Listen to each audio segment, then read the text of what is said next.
faithful to the Republic of Namibia and its people, and I solemnly promise to uphold and defend the Constitution and the laws of the Republic of Namibia to the best of my ability. Welcome back. I notice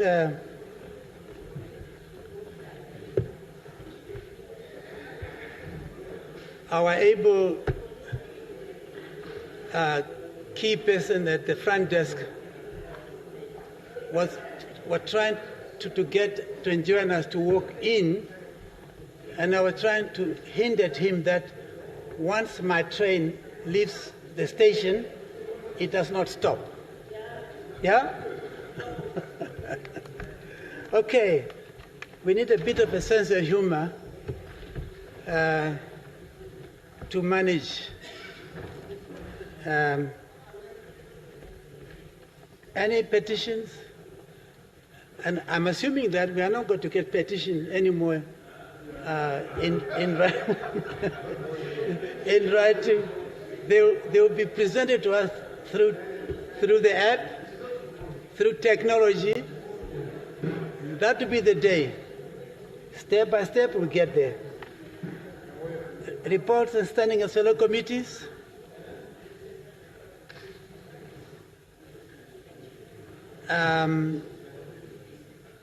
The Honorable Chair. Honorable Speaker, sir, honorable members, I lay upon the table the report of the Standing Committee on Natural Resources. That's the report on the oversight visit to Leonardsville for discussion and consideration. I so submit. Thank you. When I hear the word for discussion, then I know we have to make provision in terms of extending the sitting of the House, etc., etc. But we're not yet there. Let me hear the Honorable Karondo. You have the floor. No, not Karondo. The Honorable Shiva, they always smile when I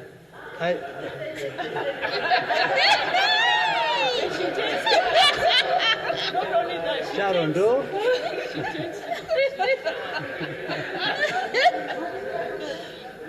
Okay.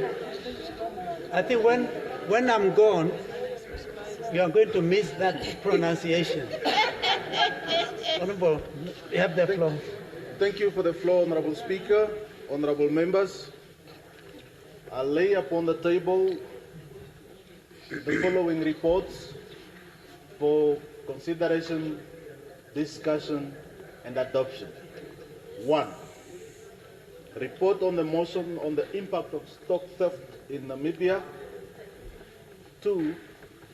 Report on the petition requesting the National Assembly to make use of Article 44 of the Namibian Constitution to establish an unemployment fund similar to the Veterans Act of 2008. 3. Report on the petition by the former Refugees Repatriation Association. 4. Report on the petition by the Association of Dependents of Veterans of Namibia requesting the amendments of the Veterans Act, Act number 2 of 2008, Part 1, Section 1A, definition of a child of a veteran. 5. Report on the motion and petition of the recognition of Namibian Sign Language as one of the national languages in Namibia and the appointment of sign language interpreter on live parliamentary debates. Finally, I still lay upon the table the following reports for note-taking. 1. Report on the motion by Honorable Ambiuka Munyera, Government Chief Whip and Member of Parliament, requesting for the recognition of the late Hompakanji Miawanga of the Vakwangari as a national hero. 2. Report on the benchmark visit to the Parliament of Denmark and government entities. I so move, Honourable Speaker. Thank you.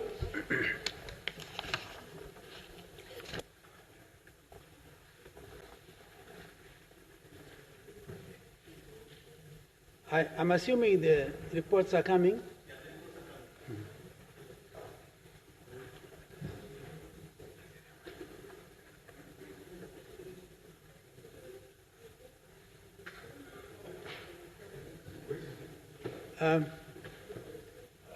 Honourable Member, you are required to submit those reports. Are they here already?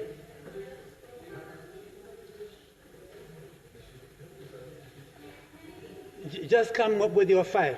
Come with your file.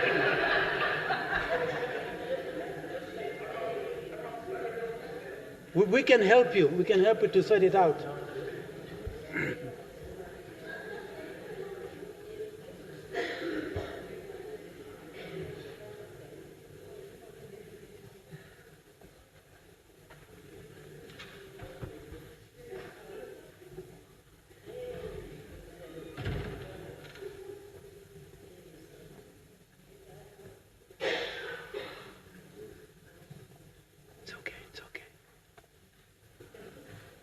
Thank you very much.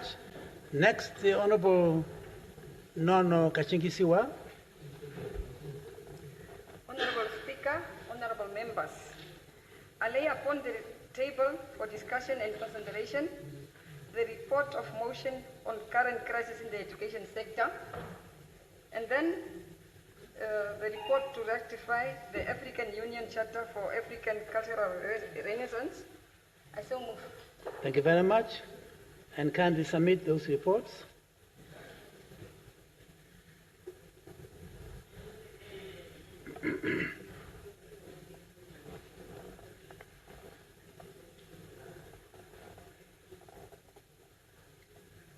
Thank you. Let's move on. Notices of questions. Notices of motions. Honourable Chief Whip. No? Oh, Honourable Slevine, please.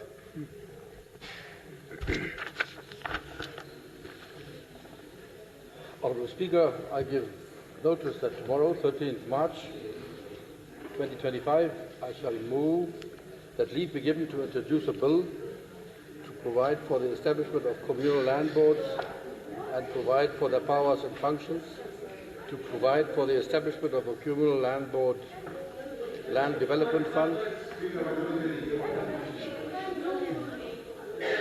Provide for the demarcation and extent of communal land areas. Honourable Minister, I'm told they couldn't hear you. No, but also my part mistake. of They were talking. Talking, yeah. Please continue. Shall I start again?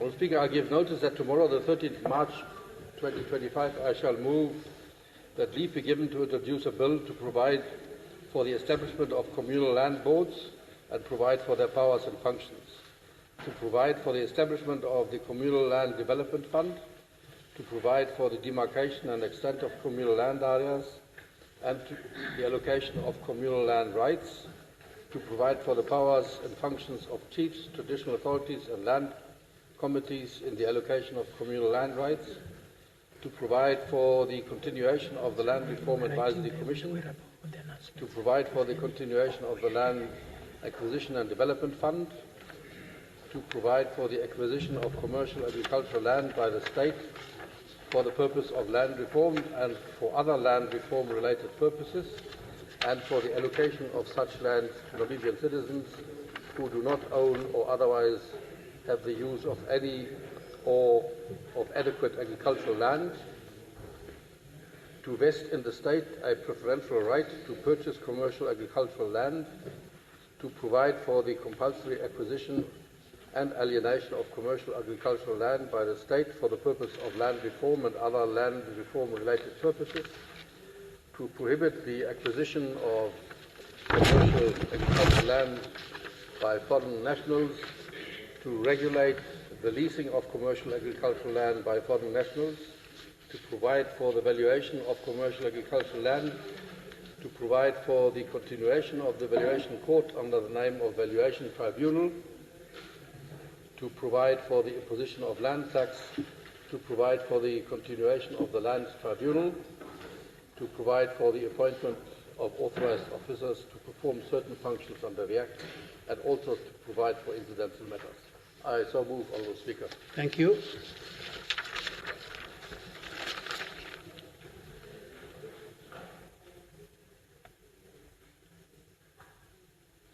Next, Honourable Shimi.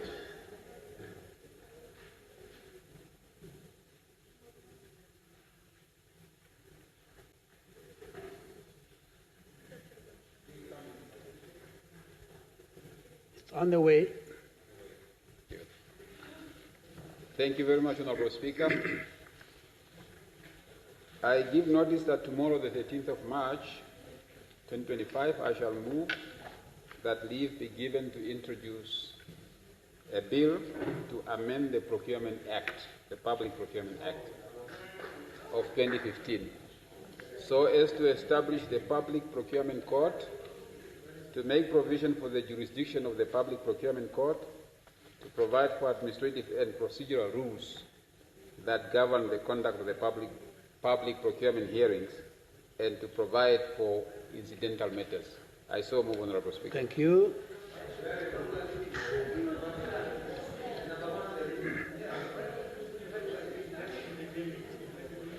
Thank you very much. Let's move on. Messages from the head of state, ministerial statements, if any, and if in the absence of that, I have some announcement to make. All members, and I want to underline, especially backbenchers, are invited to a debriefing session with a team from the Kuleni Fund administrators on behalf of the members of the Parliament and other office bearers pension fund. This is very important at this particular period, when you need to know exactly what are all the things that you need to know from your pension fund. The debriefing will take place tomorrow, Thursday, 13th of March 2025 at 11 a.m. And this will be held at the Dr. Theo Ben Gurira Conference Hall. Members are especially expected to attend this important debriefing, and in particular, those who are retiring are encouraged to attend this session in order to know their retirement benefits. I think common sense would dictate that this is absolutely important for those who are exiting. That will include yours truly.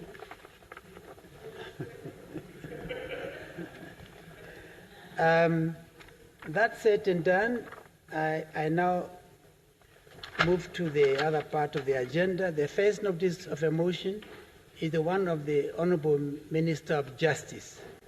Does the Honourable Minister move that the bill be now introduced? I shall move, Honourable Speaker. Thank you. Who seconds the motion? Thank you. Is there any objection?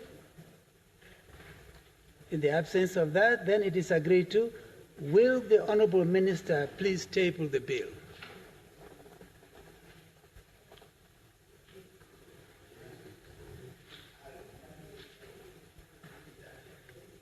Thank you. The Secretary will now read the bill a first time. The same one, eh? Judiciary Amendment Bill. Thank you very much. Does the Honourable Minister of Justice move that the bill be now read a second time? I shall move, Honourable Speaker. Any objection? Who seconds? Thank you. It's agreed to. Honourable Minister, you have the floor. Thank you. Thank you, Honourable Speaker. Honourable members, this afternoon I rise to table the Judiciary Amendment Bill.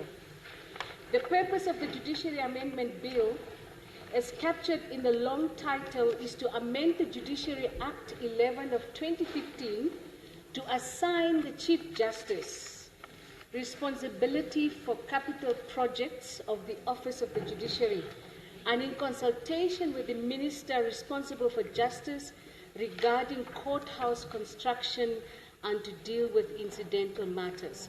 The Constitution of the Republic of Namibia, under Article 1 sub 3, recognizes three distinct and independent organs of state: the legislature, the executive, and the judiciary.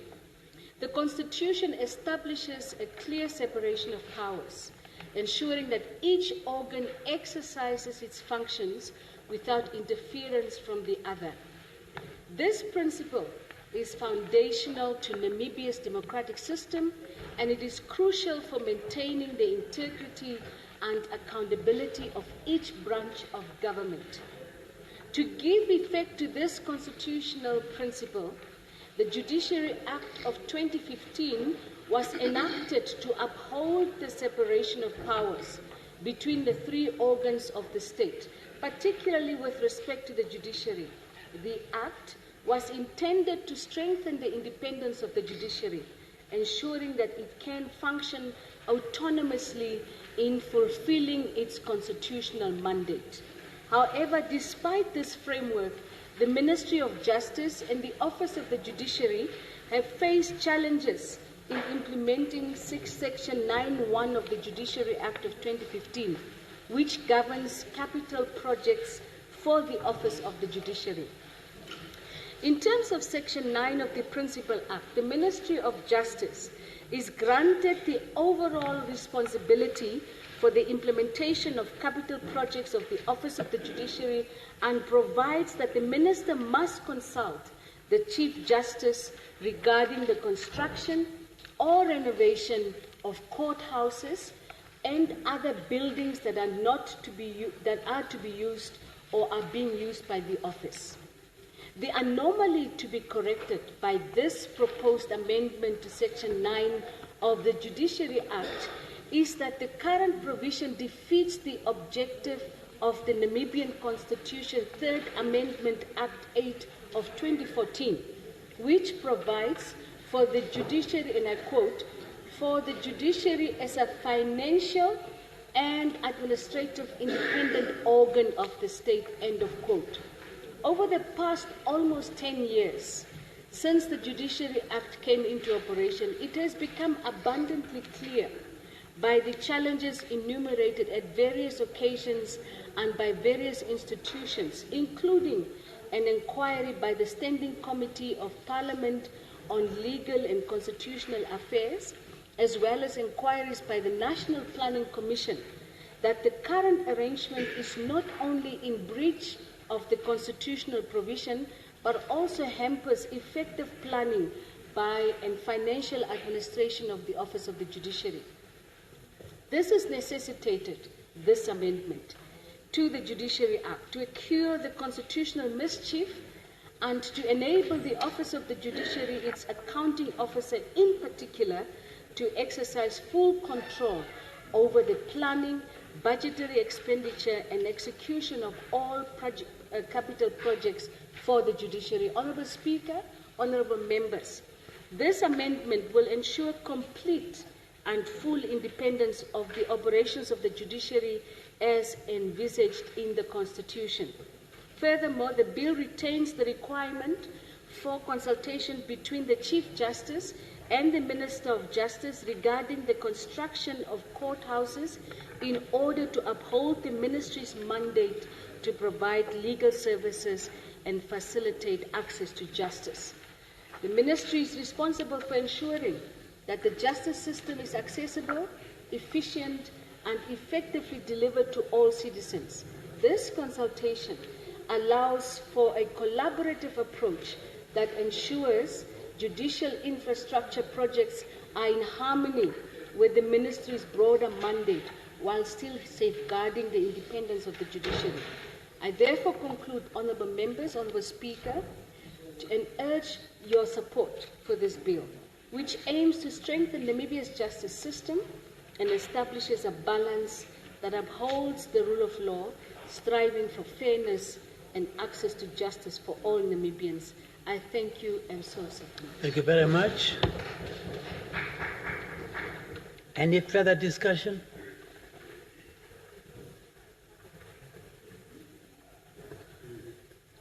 In the absence of any further discussion, may I request Honourable Minister to reply?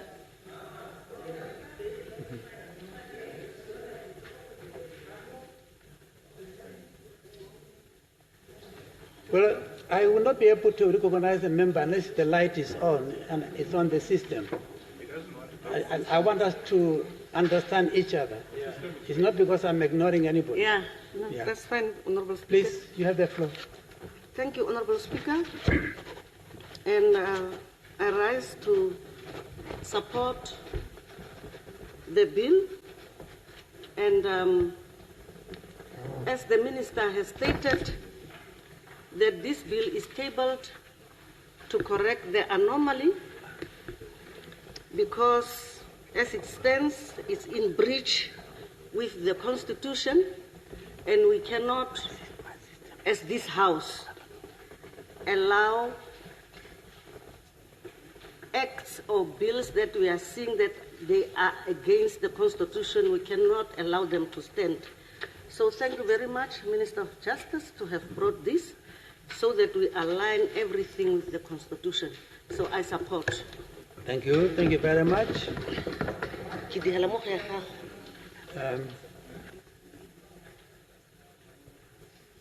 Yes, the Honourable Indabwede. Yes, Honourable Speaker, I rise to support the bill, but I want to say that maybe it's a typing error. The Judiciary Amendment Bill introduced by Minister of Finance and Public Enterprises to be corrected on the front page. It is a typing error, definitely. We'll take care of that. Given all that, can I now, does the Honourable Minister of Justice wish to adjourn the debate in order to reply, or you are ready to reply?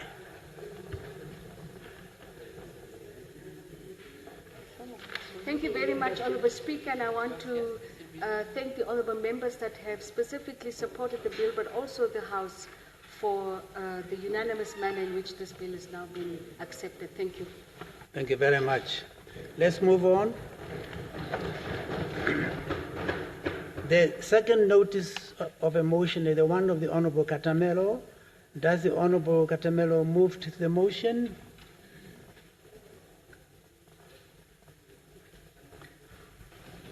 Yes, Honourable Speaker. Thank you. Who seconds the motion?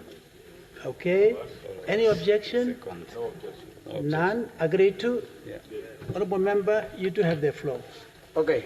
Thank you, Honourable Speaker, Honourable Members. I'm somehow awkward not to know what to do, but no, please, I don't complicate. Don't respond here. Okay, yeah, thank you. This motion is after a thorough inter alia discussions between myself and the Minister responsible for finance, offline and procedurally through the Budget Committee and notices. But yesterday we were supposed to have a meeting, which due to what happened yesterday could not take place.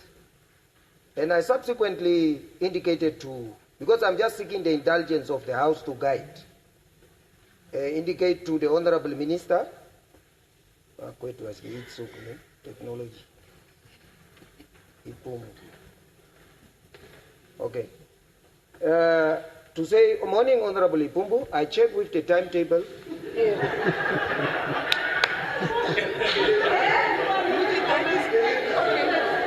No, it's not secret. Listen, when you address a letter, you become polite and greet a person. Yeah, you just don't write. Please listen. This is very important, my people. I'm trying to give you the background so that you understand. This matter actually should not have come to the floor if we have due regard for each other as institutions of the state. So I'm giving the background. Good morning, Mr. Yeah. Good morning, Honorable Ipungu. I check with the timetable, and the only time available for the motivation is today in the afternoon, since tomorrow is Thursday and it's question time. Next week is the address of His Excellency, and the next day the House is dissolved. Let's engage around that. I'm waiting. The response. Morning, Honorable Katamelo. I've received your message. I have no objection to your proposal as a principle, because what we discussed yesterday. But I need to consult Agribank on whether or not administratively it will work. The consultation may take a bit of time, and I don't think I will have an answer by today. Two options. I suggest you withdraw the motion and give us enough time to consult. Once we have given that feedback and you are not satisfied, you can still table the motion in the new parliament. Two, if, however, you feel there is a complying reason to table your motion today, please go ahead. That is the information I got from my senior. And that is what I'm bringing to the House to decide. Do I motivate?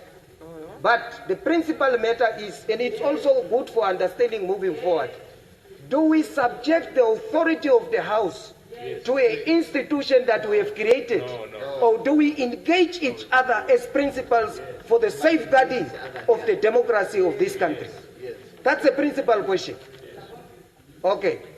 Now, we engage each other here. So on the basis of that, I move forward.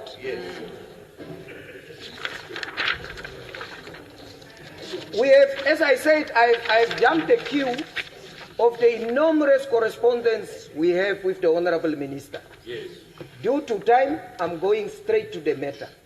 The matter at hand is the President of our country on the 22nd of May declared drought for the severe country that is the worst in 100 years. All other institutions of state went ahead and implement safeguarding measures how to do. Ministry of Agriculture, the Bank of Namibia, and Agribank through the Ministry of Finance and Enterprises. We don't have a problem per se as a committee in the community. What we have is the restrictive nature of the penalty of the requirements. Inter alia, allow me, okay, let me, just bear with me, my people. Bank of Namibia gazetted under the signature of Johannes Kabaka, gazetted to say the determination under the Banking Institution Act 2025, determining on policy changes in the response to economic and financial stability challenges as a result of the state of emergency over the persistent drought in Namibia. Bank of Namibia further have a definition of a distress loan restructuring and moratorium, drought relief. But it says in its qualifying criteria, for you to qualify, the eligibility criteria, Bank of Namibia says to qualify for drought relief, a client must demonstrate that their agricultural activity has been significantly impacted by drought, which means everyone can qualify. As long as you prove you get drought. You provide evidence of such impact, which may include but not limited to methodological data from credible institutions, crop yields reports, and financial statement. Submit a formal application to your banking institution detailing the extent of the impact and relief. That is what the Bank of Namibia says. Document is here. It further also says in definement of what it will assist. It says distress. Yes? Yes, please. Okay. Distress loan restructuring means the process of modifying the terms of loan agreement for a client who is struggling to meet the original payment terms in respect of a loan classified as performing in order to avoid default, foreclosure, or bankruptcy. 2, distress loan means a loan that is at a significant risk. Default has already been defaulted due to the borrower's financial difficulty as a result of running a commercial farm or agricultural operations that has been negatively affected by the persistent drought. And it says, given the impact of the persistent drought on clients, which affect their ability to repay the existing loans, the bank hereby grants the banking institution authorization to extend moratorium on loan repayments to clients operating within the agriculture sector in accordance to the principles contained. The moratorium applies to all types of agricultural loans that are performing up to those classified as default. I repeat, moratorium applies to all agricultural loans that are performing up to those classified as default. Default means failure to fulfill a financial obligation. The Ministry of Agriculture Drought Support Interventions also has got a flat rate of saying everybody that is affected should be assisted the same. But our bank, the Ministry of Finance, the bone of contention, says Agribank held clients and land purchases, the loans must be in good standing, which means they are introducing their own, our own bank. And it says paid up member in advance of less than 366 days or less. The bank say for you apparently to qualify to be classified good standing, your loan amount open arrears must be 366 or less. And it's very quiet to say what are you affected or are you not. All it looks at 366 days. Now, what we come to discover is to say, in terms of the borderline that is created, 31st March 2023, we don't have a problem with restrictions. But what we are saying is the restrictions must be fair, just, and address the cause. The cost of intervention is not a reward system for farmers who are in good standing. The cost of action is a drought relief measure for those who are affected by drought, irrespective of good standing or not. Why am I basing that? The Supreme Court judgment of the election is a case in point for reference. It says,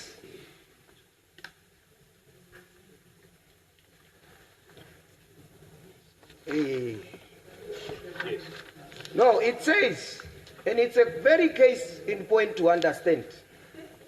Our case at the Supreme Court was centering around the extension of the 2 days and the original gazetted day of 27.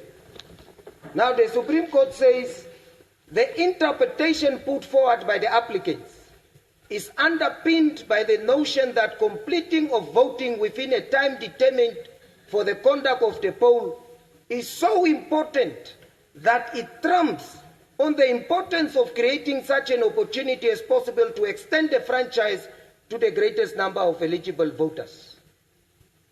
It says in an administrative organ, when you put measures, your sole intention must to include as many possible people as limiting. What the minister has done is to limit the window of potential beneficiaries by restricting. If I may allow to illustrate, there is 2 farmers. One has a loan with Agribank with a yearly installment of 500 paid on the anniversary of October every year. So by October 2022, this farmer pays 500,000. So by the 31st of March 2023, this farmer has no outstanding amount and is cleared and is benefit. Farmer B also has the yearly installment of October. He paid which is paid on the end of October 31st.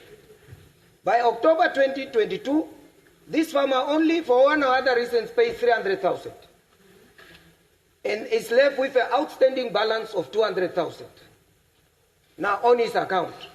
In terms of the bank debt management policy, you qualify additional penalty of 1.5 interest on the open, which means from the 200,000, he will be liable to pay 1.5% interest. That corresponds to 3,000.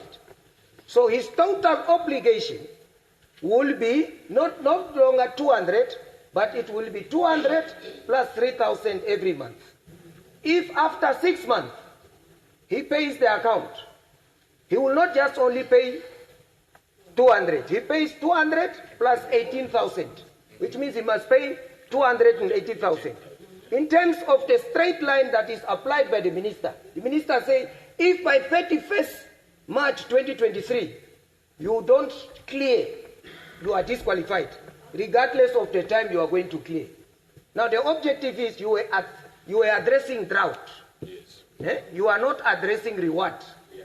And drought affects everybody. Yes. And it's on that principle that we found it fundamentally wrong in terms of the original intent of the proclamation, that excluding people, limiting to 360, because if the minister say just be paid up until 31st March 2023, you will qualify by the time you pay. Outside there, people are sweating to put bread on the table. And there is something, Honorable Jerry said it the other day. I don't know, he said there is a snake or cat and mouse. There is something that I don't want to initiate, but I'm presenting to you facts. Furthermore, in terms of the Republic of Namibia Cabinet Handbook, page 10, it says, in terms of Article 32 of the Namibian Constitution, ministers are appointed by President as provided in terms of Article 35. All ministers are members of Cabinet and their responsibilities as members of Cabinet are laid down in Article 40 of the Namibian Constitution as follows: to direct, coordinate and supervise the activities of ministries and government departments, including public enterprises, Agribank included, and to review and advise the President and the National Assembly. President and National Assembly on the desirability, wisdom of any prevailing subordinate legislation, regulations and orders pertaining to such public enterprises with regard being held to the public interest. Africans, I put it forward that public interest, but whatever you do in your ministry, you have the wisdom. You seek concurrence with the President. If you do it fairly and justly, we will not intervene. But where we feel, let me also say in 2019 there was drought.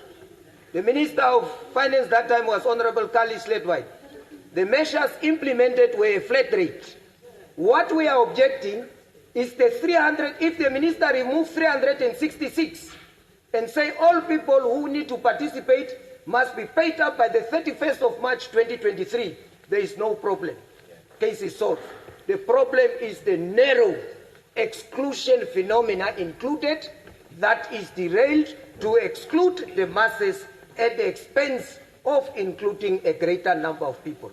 And that's why the Supreme Court judgment is of paramount importance in the understanding of this case.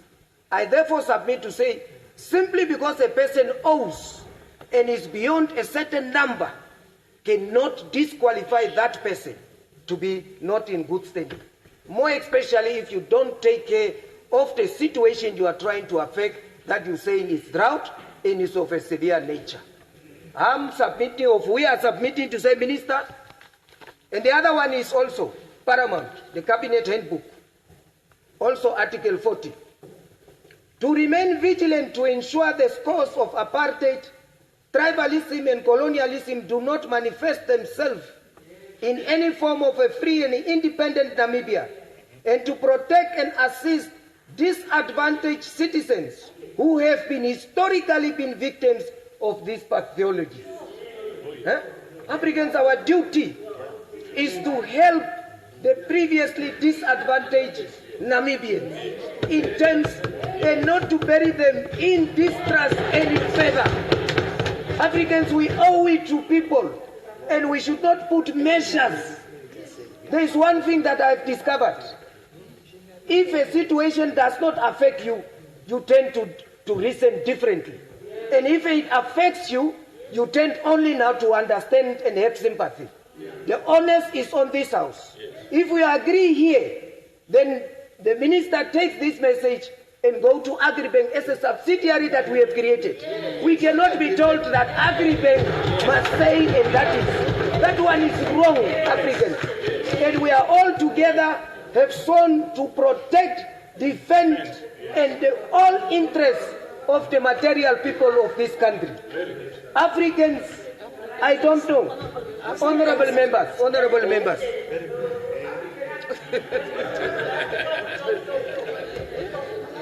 My father was a taxi driver. And from that $2.50, I've come to respect what a difference can be and what a principle can be. I was not brought up out of anywhere. And I've come this far. And I'm saying, yeah. Okay. No, I'm not. Yes. No, you are free to. Please. Yeah, I'm saying. Yeah, but. No. All I'm saying is I'm addressing a principle. I've got no personalities. I'm addressing a principle, and the principal issue is I've given of national interest. I've given the minister one example on the 30th of October last year. I asked that question. That's where the conditions came in. I think it was in the presence of Honorable Makone. I said, Minister, you want to tell me if me and you go to UNAM, 4-year degree, I fail my third year, two modules, you continue, and I take my degree in 5 years, you take your degree in 4 years. You want to say UNAM, when I fail, disregard me as incompetent or not rehabilitable to pass? I've not seen that. UNAM says, Katamelo, come and repeat your 2 modules and do the 4th year other modules you have passed. The only difference will be my person with whom we started will graduate in 2024 and I will graduate in 2025. Yes. But we will all be satisfied the same certificate under Peter Hishevi Kashavivi, Vice Chancellor. That certificate when you apply, when you apply at Polytech, you apply at UNAM of Zimbabwe, you apply at UNAM of Botswana, or wherever. It serves the same purpose. Okay. Therefore, my chief whip is saying, I was trying to elaborate as much as possible. I said, I've left out all fundamental factors that are nitty-gritty, and therefore we recommend the following. In regard, we therefore advance the following recommendations for consideration and adoption to the House. What we have discovered also, let me address one principle. This is a matter of principle, man, Africans. Me, I came here because of, honorable members, because of farmers.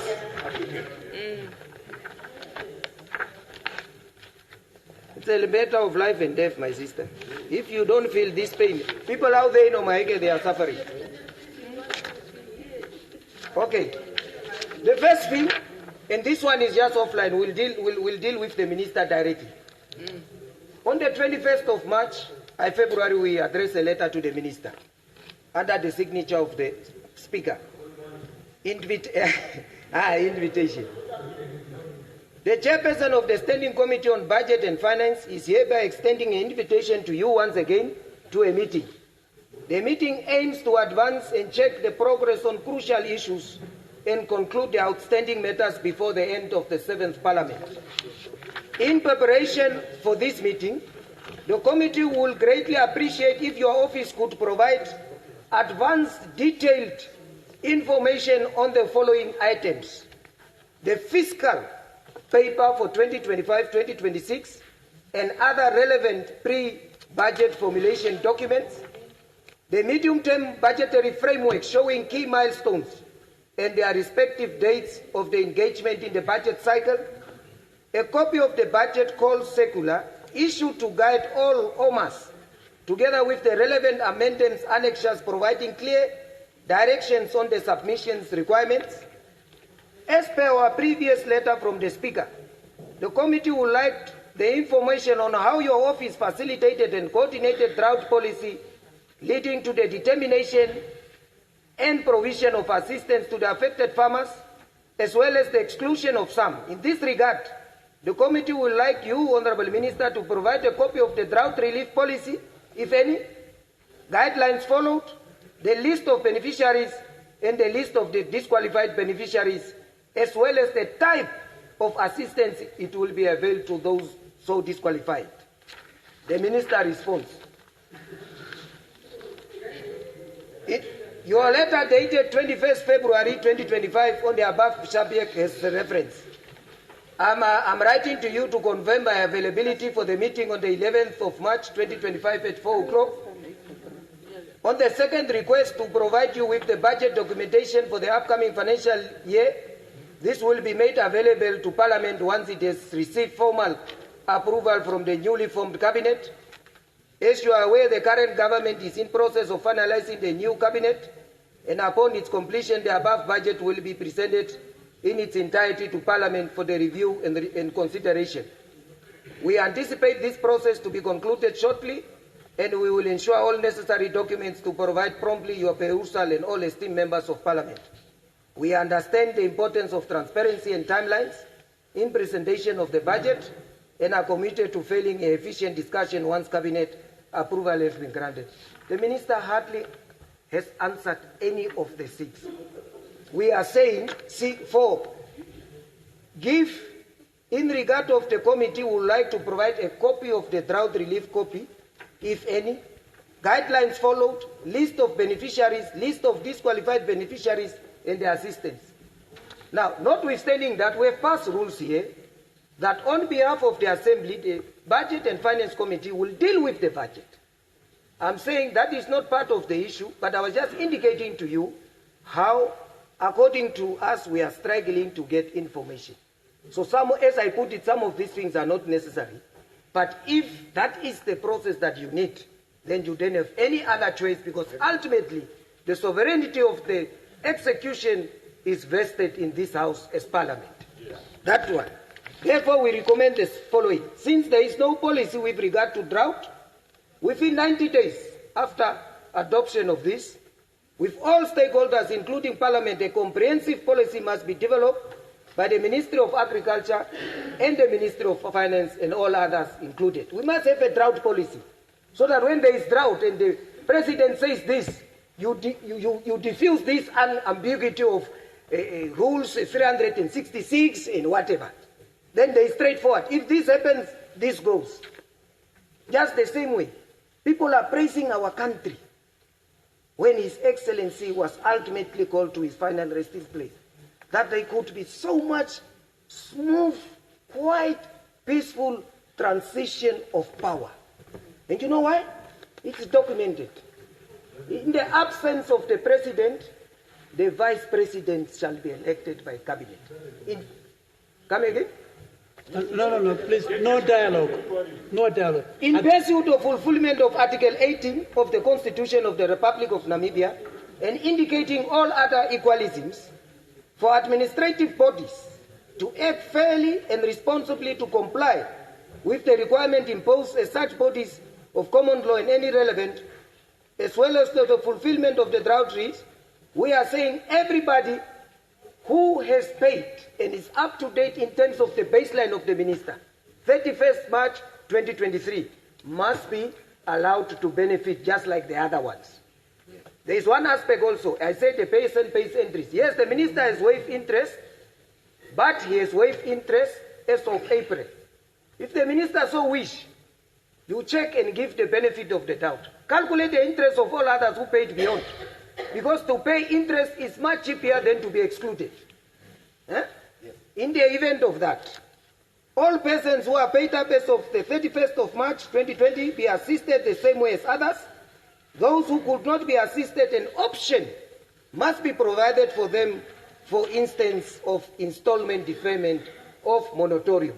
Moratorium simply means Your long term will end in 2030. Now, because of drought, we say don't pay, but we add a year at the end. So that your long term, you just come to the bank, you sign, your long term no longer ends 2030, it ends 2021. All these things were done in 2019. So, 2, that one was on drought. We have mixed 2 things. FEMA bill. Africans will have passed FEMA bill here in October. Yes. Oh, Honorable House passed.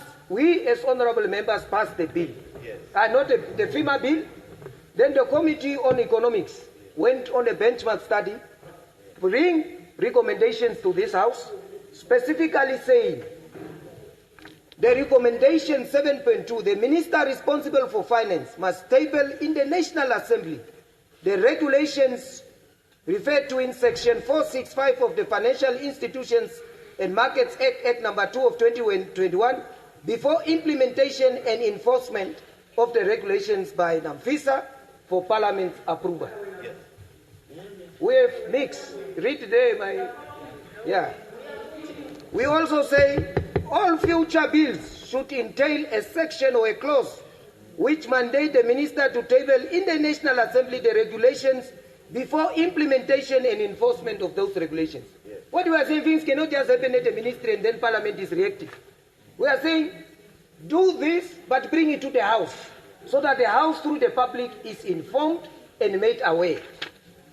Then we say, the recommendation 7.2, the requirement be aligned for the provisions of Regulation RF 5.5, and should be specified that the mortgage bonds of home dwelling on include land and can be secured to pledge by benefit. All we are saying is we have just recalled the recommendations of the Economics Committee and reaffirm and bring it to attention of the House that we have passed this into 2023. Yes. It's now 2 years we are closing. Nothing is on the table. And the people are having this opinion, but the Act is not aligned in terms of the recommendation. That is what I thought I should submit and do. Justice, thank you very much. Thank you very much. Thank you very much. It's taken a bit longer, and given the importance of the subject, I thought we should hear you out. The letter that you exchanged between you and the Minister of Finance, of course, that is, we regard that's a preamble to the subject that you have dealt with. Any further contribution? In the absence of any, yes, Honorable Toya.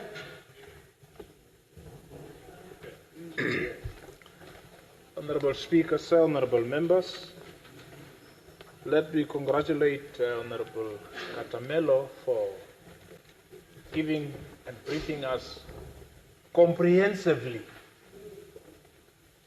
And I think it is time that we really start respecting this House and not subjecting this House to either individuals or agencies that were created by the very same House. We really don't respect this House, and I think it is high time that we also need to have self-reflection, that sometimes our behavior is not really in tandem with the decor required by this House. And I want to submit, Honorable Speaker, honorable members, that the priorities for this House are sometimes pushed aside in terms of all those views that are collected by the members here for this House. Recommendations are being put forward, adopted, and no implementation. I want to submit with a proposal that the House appreciate that motivation and that that report be adopted without amendment. I thank you. Thank you very much. Honorable Shimi, the Minister responsible. Thank you, Honorable Speaker. Can I ask for the indulgence of the House to postpone the discussion until next week, Tuesday?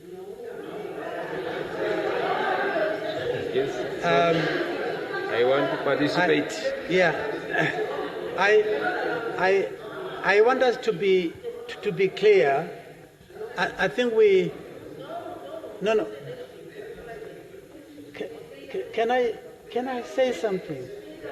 You are saying no. I'm trying, as a presiding officer, I'm trying to guide all of us. Now,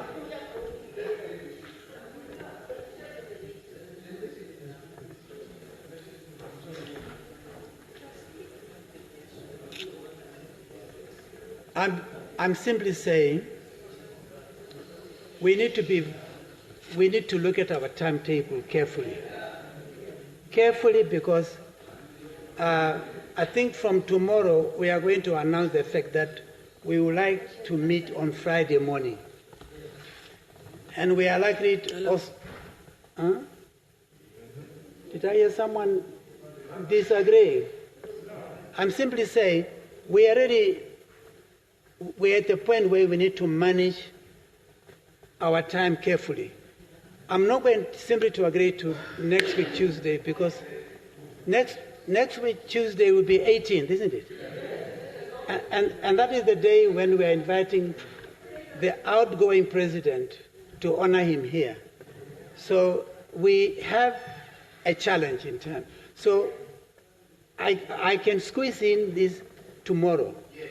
That would be the best thing to handle this. But we're also going to be up against, tomorrow is Thursday, it's question time. So we might even have to extend the sitting time. We are going to look into this, and then tomorrow afternoon we formally announce a timetable that we have agreed upon. So I need the whips to consult so that we can all be together in terms of the actual timetable before us. So I don't want to commit myself to Tuesday, but rather take any other contribution from anybody right now. And Honorable Hungary, you did the feature on my system here. Do you want me to give you the time, or we want you to put it for tomorrow, if we can squeeze the time? Can we agree to that? Okay, so agreed. Thank you very much. Now, the Secretary, we did the first order of the day.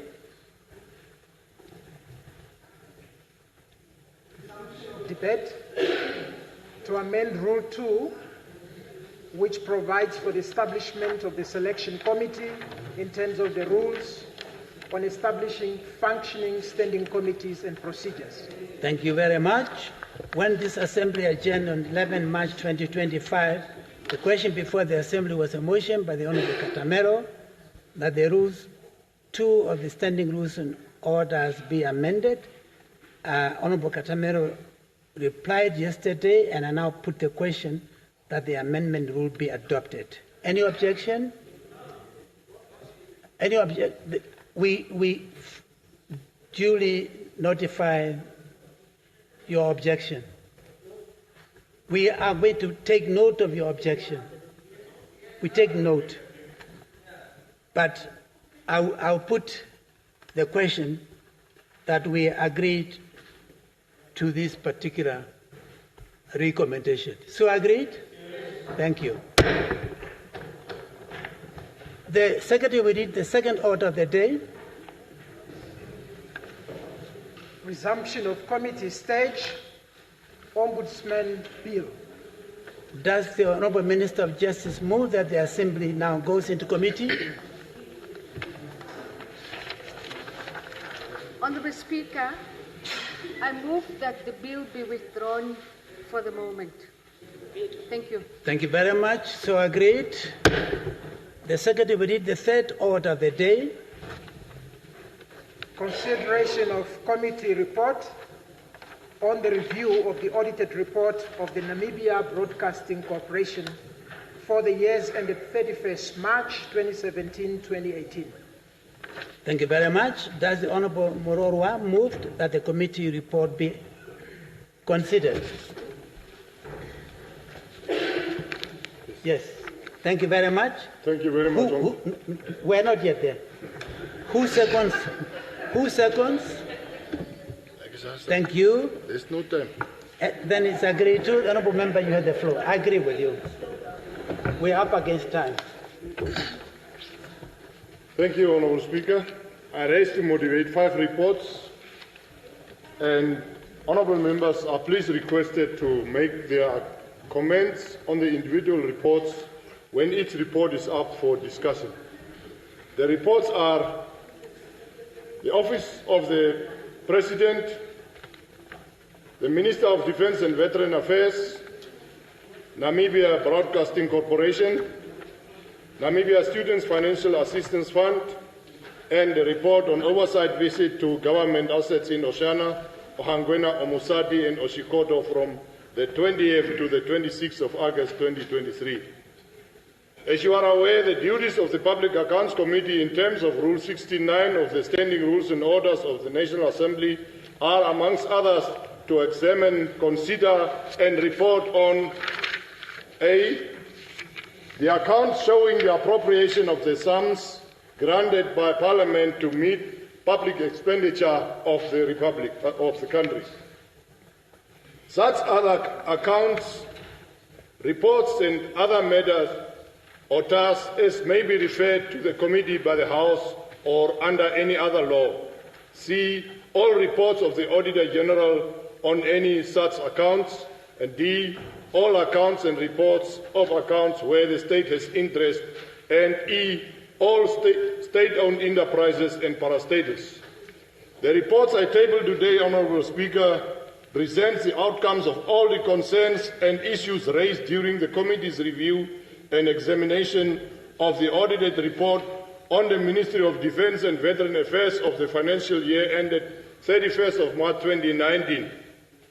The Office of the President for the financial year ended 31st of March 2019-2020, the Namibian Students Financial Assistance Fund for the financial years ended 2011 to 2013 and 2014 to 2019. The Namibia Broadcasting Corporation for the financial years ended 31st of March 2017-2018 as tabled in the National Assembly by the Auditor General through the Minister of Finance and Public Enterprises. In addition, I take this opportunity to table a report of the committee's oversight visit to the government assets in Oshana, Ohangwena, Omusati, and Oshikoto regions, which took place from the 20th to the 26th of August 2023. As it is customary, audited reports are divided into 4 categories, namely unqualified, which are clean audits, qualified reports that are satisfactory or acceptable but with some concerns, and disclaimer and adverse audit reports that has got issues of serious or major concerns that has been discovered. The committee made a conscious decision to focus its energy and put more emphasis on the reports in the category of disclaimer and adverse. The Public Accounts Committee also evaluated responses provided by the accounting officers or chief executive officers, and where the responses were found not to be satisfactory, further requests were made for clarifications, and in all instances, in terms of Article 63, Subclause 2F of the Namibian Constitution, the Public Accounts Committee invited these officials to appear before it and account through public hearings. I should state here that the process of reviewing audited reports is a lengthy, tedious, and elaborative one. It is the reason some reports I table today hereby are outdated. Honourable Speaker, honourable members, having said this, let me now indicate that the Public Accounts Committee strives to contribute positively to the continuous improvement of sound, prudent, frugal, and transparent public financial management within all OMAs and SOEs. It is not my wish to go into details of the 5 reports which are before the Assembly today, assuming that members had an opportunity to read through them and will therefore be able to discuss the reports in detail and make significant contributions. Having said that, allow me to highlight some few issues of grave concern to the committee when it reviewed the reports of the Auditor General as follows. The committee is particularly concerned that both the Office of the President, the Ministry of Defence and Veteran Affairs, as well as the two state-owned enterprises, did not provide their financial statements on time, thus not complying with the requirements of the State Finance Act and other legislations to account for the public funds which have been allocated to them through Parliament. Secondly, they failed to provide sufficient supporting documents, which are vouchers, records and registers, to enable the auditors to verify the correctness of the statements, transactions and proper recording of assets, thereby limiting the audit scope. Thirdly, there's a lack of strict financial management of internal control measures to curb unauthorized expenditure, thus leading to fruitless, irregular and wasteful expenditure. Fourthly, there is a growing tendency amongst them to deviate from normal tender procedures as stipulated in Proclamation Act, in the Procurement Act number 5 of 2015. Moreover, the committee is concerned about delay in the submission of audited reports to the National Assembly because OMAs do not submit the required documents to auditors in time. And lastly, reconciliations on most accounts were not regularly done. Furthermore, it was found that there is no respect for corporate governance in the two SOEs and that due processes, ethics, diligence and care are not being followed, not even to mention the Companies Act. There is a serious lack of transparency and accountability as these SOEs are struggling to thrive and survive, if not outright bankrupt. The committee is also concerned that no consequences or actions have been taken against the individual public officials, ministries or parastatals whose finances were found to be in chaos, but instead they continue to receive more money or bailouts over many years with no accountability. Honourable Speaker, honourable members, I would like to reiterate that PAC as an oversight committee is tasked with a duty to examine and inform this Assembly on the integrity, economy, efficiency, effectiveness and prudent ways of handling public finances. It is also our duty to inform this House where there is a need for improvement, and we have underscored that in our reports. Therefore, in an effort to contribute to prudent and transparent financial management, the PAC recommends the following. Honourable Speaker, honourable members, on the Office of the President and the Ministry of Defence and Veteran Affairs. Regarding the Office of the President as well as the Ministry of Defence and Veteran Affairs, I would like to make the following recommendations. 1. The respective accounting officers must ensure that the Office of the President and the Ministry of Defence and Veteran Affairs adhere and comply with all financial regulations. 2. The Office of the President and the Ministry of Defence and Veteran Affairs must ensure strict control over their expenditure to eliminate occurrence and reoccurrence of unauthorized expenditure. 3. Office of the President and the Ministry of Defence and Veteran Affairs should institute effective measures to control and monitor their budgets to avoid underspending and overspending.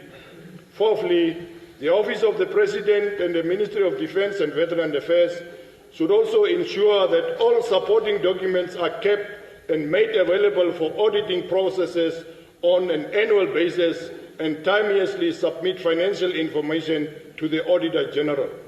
Fifthly, the Office of the President and the Ministry of Defence and Veteran Affairs should establish internal audit function, and the Ministry of Finance and Public Enterprises should take the lead in providing assistance, including capacity building, in order to ensure enhanced internal controls. 6. The Office of the President and the Ministry of Defence and Veteran Affairs should ensure that internal audit units and audit committees are established in their respective institutions. 7. The Office of the President and the Ministry of Defence and Veteran Affairs should ensure that regular reconciliations are carried out to ensure correctness of records. 8.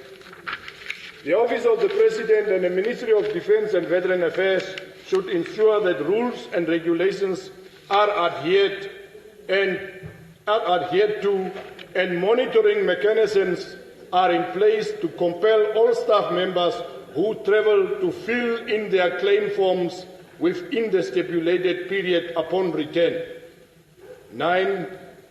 Accounting officers who fail to manage their finances prudently should be disciplined and provided with adequate training in accounting and financial management if found to be incompetent. Honourable Speaker, honourable members, the Namibia Broadcasting Corporation, NBC, and the Namibia State Students Financial Assistance Fund, the NBC and NASFAF were given adverse and disclaimer audit opinions, respectively. Therefore, without going into details of each report, I would like to make the following general recommendations. Namely, 1. The PAC should be given access to financial and audit reports of all SOEs, including those established under the Companies Act or established with a provision for auditing to be done by external auditing companies and not by the Auditor General. SOEs should put corrective measures in place to ensure there is prudent use of public funds and put a stop to financial mismanagement in those entities. 3. The Ministry of Finance and Public Enterprises and other line ministries must ensure that SOEs who fail to submit their annual audited financial reports or statements on time and fail to manage their funds prudently are taken to task and disciplined. Number 4, the Ministry of Finance and Public Enterprises and other custodian owners should ensure that Board of Directors of SOEs implement the recommendations made by the auditors to ensure accountability and transparency in the management of public funds. 5.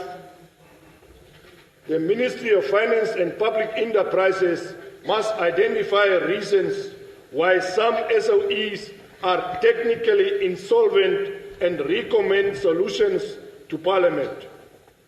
6. The Ministry of Finance and Public Enterprises or line ministries should ensure that technically insolvent SOEs are brought back to solvency. 7. The SOEs must ensure safekeeping of accurate and verifiable supporting documents of all transactions. 8. The SOEs should keep complete and updated registers for both movable and fixed assets at all times. 9. The SOEs should strengthen their internal control systems and processes in order to account for and safeguard public assets. And 10. Budgetary allocations from Treasury must be withheld from SOEs with continuous disclaimers and adverse audit opinions. Honourable Speaker, honourable members, I now want to talk about the implementation of Cabinet Resolution number 1/09 of February 2021/001. The Cabinet Resolution was brought under the attention of the committee. The resolution requires NASFAF in its current form and structure to be dissolved, with the management of all administrative and its related functions to become a responsibility of the Ministry of Higher Education, Training and Innovation. Furthermore, the resolution requires the management of all its finance-related payments to become a responsibility of the Ministry of Finance and Public Enterprises or such agency as the Ministry may decide. The dissolution of NASFAF should have been implemented several years ago, but up until today, that has not been done. The committee therefore demands for the implementation of the Cabinet Resolution without delay. Honourable Speaker, honourable members, report on oversight visit to government assets in Oshana, Ohangwena, Omusadi and Oshikoto from the 20th to the 26th of August 2023.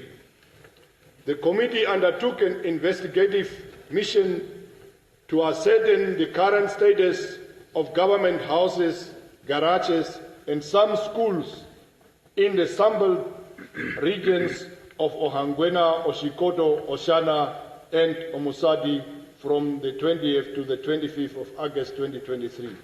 In addition, the committee conducted meetings with staff members of the Ministry of Works, Department of Fixed Assets at the head office and those in the regions. This exercise assisted the committee to compile a comprehensive report on the state of government houses and schools in these regions. The committee believes that the findings in the Sambal regions are a mirror reflection of the rest of the country. Finally, Honourable Speaker, I would like to thank the National Assembly for providing the committee with the necessary resources to carry out these activities. I also want to thank my colleagues from the Public Accounts Committee and the Secretariat for their dedication and commitment. I also would like to thank the Office of the Auditor General and their officials and staff members from the Ministry of Finance and the Public Enterprises for their positive support and advice rendered throughout these exercises. I table the reports for discussions and approval by this August House. I thank you. Thank you. Thank you very much. Honourable Hinda Mbwende. I think there's a... I thought you were before... Yeah, I want to be the last. The last. Well, okay.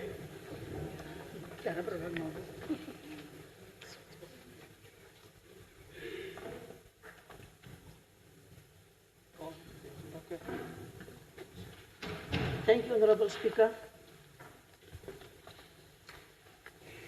Honourable members of the 7th Parliament, fellow Namibians. I listened attentively, and therefore I wish to extend my profound gratitude to the chairperson of the Public Accounts Committee with his team for the comprehensive and substantive work done, followed by findings and recommendations. It is very much, fellow Namibians and members of this House, worrisome that the public entities are unable to account for the funds, trust monies that are appropriated by this parliament, and therefore receiving adverse and or disclaimers. It is worrisome in the sense that these enterprises are headed by the boards, councils that are receiving seating allowances that are supposed to exercise the fiduciary duties and ensure that the funds of the Namibians or the financial prudence prevails in these institutions. It is worrisome, and therefore I wish to support all the recommendations that were made and that all the affected institutions without fail ensure that these recommendations are indeed implemented within given time frame. For me, I'm saying this with pain because I was at one stage an accounting officer. I was an accounting officer and I could account for every penny that was appropriated for that given institution. And therefore, I have left the institution called Erongo Regional Council with the 5 years, consecutive 5 years of an unqualified, of course, under the chairmanship of Tate Temula Hafeni. I was ready to account and it is doable. Now, what is happening is that these accounting officers sitting for 5 years whose terms are also extended by this house with these failures are not held accountable. For me, it's a pain because these issues that we are discussing are of the national interest, and therefore I wish to recommend that all these recommendations, Honorable Dudu Murorwa, with your team, that you have advanced in this parliament must be taken seriously and should be implemented without fail, and the parliament must start holding these executives responsible if we so fail to implement these recommendations. With those few words, I really support and I salute the Public Accounts Committee for their job well done. Very good. Thank you very much. Thank you. Thank you very much. Next item, Honorable Hindambwende. Oh, okay. You are skipped. Next, Honorable Mutse. It's your turn. Thank you very much, Honorable Speaker, honorable members. I also want to congratulate the Public Accounts Committee team for the job well done. And I have picked something in the report of the Namibian Broadcasting Corporation, which I want to comment on in short. And I want to start with page 15, number 8, at Committee's General Observations. I also then want to congratulate the NBC to join the committee, because the committee is saying it was impressed by the conduct of the management team and the cooperation and willingness to improve. Now, on this one, the committee, through the report, also indicated that when the audit started on this specific audited item, the audit query stood at 31. But by the time that the audit committee or the Public Accounts Committee conducted the public hearings, NBC have managed successfully to address the queries from 31 to only 12 queries. I want to believe that by now maybe there are more or less than the 12 queries that existed by then. But then when we go to page 7 of this report, there is a recommendation on 6.1.10, the cleanup accounts.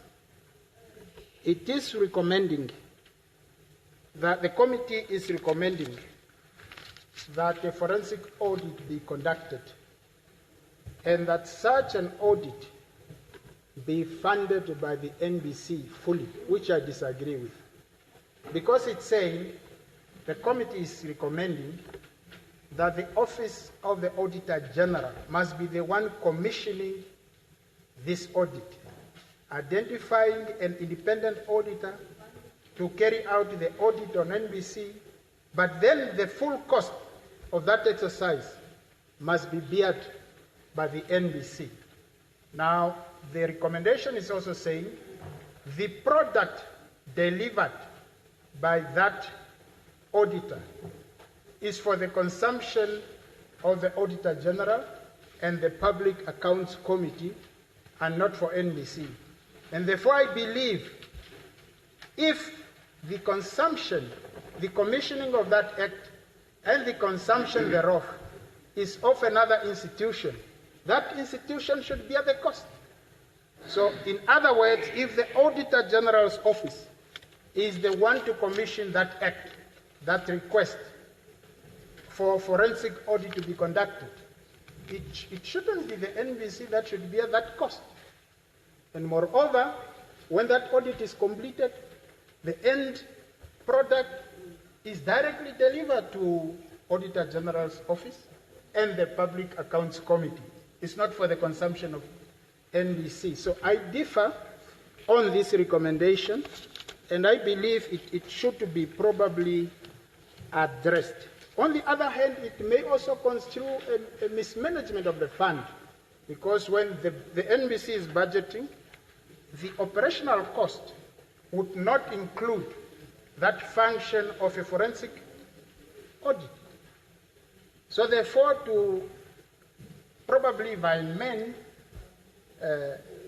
funds from the operational budget, perhaps, to carry out an instruction of another office, which office also carry the mandate to do auditing, which is the Office of the Auditor General, I feel that one must be corrected. And finally, just maybe an error, because the report constantly referred to the Director General as the Chief Executive Officer.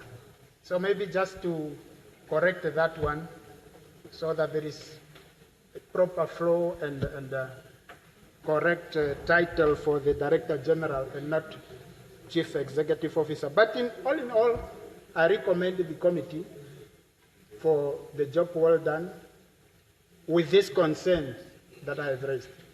I shall submit. Thank you very much. Next, the Honorable Dr. Ita Kanji Murangi. Thank you, Honorable Speaker. I wish to commend the chairperson of the Public Accounts Committee for the job well done, and indeed with your team. It is indeed unacceptable for any public entity that is funded by government public funds not to provide the necessary financial accountability that is required of them, particularly when it comes to serious things like audits. Honorable Speaker, I will take this opportunity to actually focus on the very last element that the chairperson of the Public Account Committee touched on with regards to NASFAF reintegration. I must say that, honorable members, we all know that the reintegration of any entity is a process. It is a process that requires different entities, still of government, to actually agree to certain things. And I must say that different steps leading towards that reintegration have really taken place and are well advanced. I will be tabling a bill here before we rise with regards to NASFAF reintegration, or the bill on NASFAF. So it's a way of ensuring that there is a bill that will certainly authenticate the changes that are to be done to NASFAF, particularly with regards to its juristic personality. I so submit, Honorable Speaker. Thank you very much. Next, the Honorable Franz Kapofi. Honorable Speaker, thank you very much for the floor. I have listened to Honorable Dudu extensively and carefully, and you have mentioned the Minister of Defense and Veteran Affairs a couple of times. I believe what you were saying, you would have liked to hear also from me. Yes, instances of probably over-budgeting or overspending and underspending are correct. But I was once an accounting officer of the Ministry of Defense. And I appeared before the account committee one time, several times. There was an Honorable Muton who was the chair. And he will ask me, Mr. Permanent Secretary, your books, and sometimes he was speaking in Afrikaans. I think he was teasing me or something. He would say, your books, let's dear mekaar. When are you getting it right? I say, what do you mean? You are not adhering to the Finance Act and Treasury instructions. And I said, what are those? It was now in the early 90s, and you must understand now the premises from where I was coming. I said, yeah, Treasury instructions, finance. I said, but we just took over the country, and we have never had enacted any law like that. And I said, no. You must come, that one's check, the card drag. So that we can now, we can now speak, talk about the business of governance.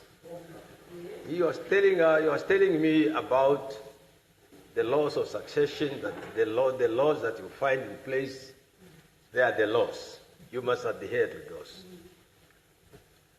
And I said, and he asked me, how many years do you need to get these books right? I said, geef er met 2 jaar. And he said, it's te veel. It's all right, but 2, it's better. The second year I came, and he said, yes, amber reg. Amber maar nog niet daar. So it's all right. Later, I think in the third year, I got an unqualified audit. And our Auditor General was a gentleman called Mr. Jordan. And then he was succeeded by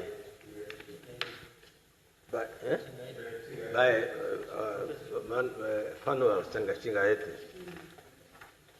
It was not easy, but we coped. But instances of over expenditure, especially in that sector of defense, is always an issue. Given the fact that you have people, you have in situations that you develop that you do not expect. Sometimes you do have these problems. But I just want to put the House at ease by saying that the report presented here are a little bit dated, but since those reports,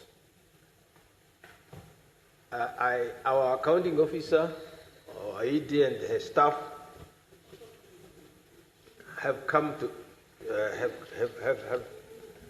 have responded, seriously responded, and since my arrival, 2021, our auditing or our audited financial were not qualified.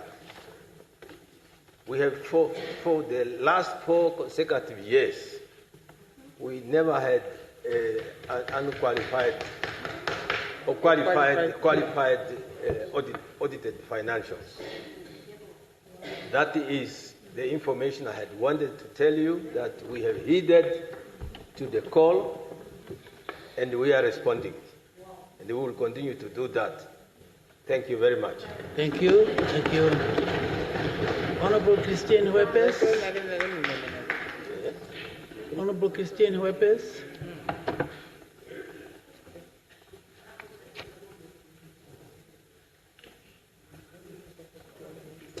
Is it on? Christine doesn't want to speak a lot. Thank you very much, Comrade Speaker. I also wish to thank the Honorable Dudu Murorwa for this comprehensive summary of financial reports. And since he has mentioned the Office of the President, I must say that you may have also realized that this is a 2019-2020 report on which he has commented. A lot of the aspects that he has mentioned there that needs redress has in fact been redressed in the ensuing years. You will, if you are still around, find a better report than what you have gotten in 2019 and 2020. Some of the aspects that were docking the Office of the President's financial statements and reports is the fact that we had the Disability Affairs, Department of Disability Affairs in the office, and funds were disbursed in a manner that is not consistent with the Treasury instructions. Large sums of money would be carried in cash, and students in rural areas would be paid cash with no proof that they have received this money, and so forth. So this was a really, really big issue that has earned us qualified statements, reports. But this is something of the past. Maybe since the department has moved from the Office of the President proper, it is now falling under the Ministry of Gender, Equality and Child Welfare. So maybe the problem is there and no longer here. I hope they have really addressed that issue. So the report, ensuing reports over the years have considerably improved, and some of the aspects that you have addressed there a little bit overtaken by the years. Thank you very much. Thank you. Honorable Indambwende, you are the last on my list. Yes, thank you very much, Honorable Speaker. Honorable Speaker, I want to just appreciate, first of all, the Public Accounts Committee for the report they have given, and also appreciate the different ministries that have taken the floor to respond to some of the issues. And I just want to concur with them and maybe be a bit specific, first of all, to say that, yes, the Ministry of Defense has appointed its Internal Audit Deputy Director. I think it's due to start on the 1st of May. And the Office of the President has got Internal Audit Department in place. I also want to mention that government has appointed Government Internal Audit, a Director of Government Internal Audit in 2022, and have established internal audit committees throughout. All the OMASs have got their own internal audit boards and an internal audit department. And generally, I think throughout, I must say, there is an improvement in accountability, and risk assessments are done, cure ratings are done, and I think the cabinet secretary, or let's say the body of the EDs have also agreed that the cure rating is the compliance. You know, when you get from audit reports and internal audit reports, the corrective measures that needs to be taken, that to become part of a performance management system. So auditors, the executive directors are rated, and so is every other department or person rated on its compliance with recommendations to improve the system. So there's a systematic improvement happening. I also want to just mention that the Government Internal Audit Department, therefore, then the unit has come up with 3 manuals: the Internal Audit Manual, and the Audit and Risk Management Handbook, and also Quality Assurance and Improvement Manual, and a Competency Guide. And that has just been concluded recently in November, and now they will be doing training for all the OMASs, and we're not excluding the state-owned enterprises, as well as the different local authorities and municipalities are included in the effort of the internal audit enhancement. And I must say there is great understanding of the role of the internal audit, because the internal audit's basic role is to ensure that risk is mitigated, the process flows, and there is overall compliance. And what they also do is, with the cure rating, is assessing the percentage of compliance. And I must say, in 2021, the Ministry of Finance was around 30% compliance. And I think now we are boasting of almost 75% of compliance of the cure rating. And that is throughout government. On the other issue that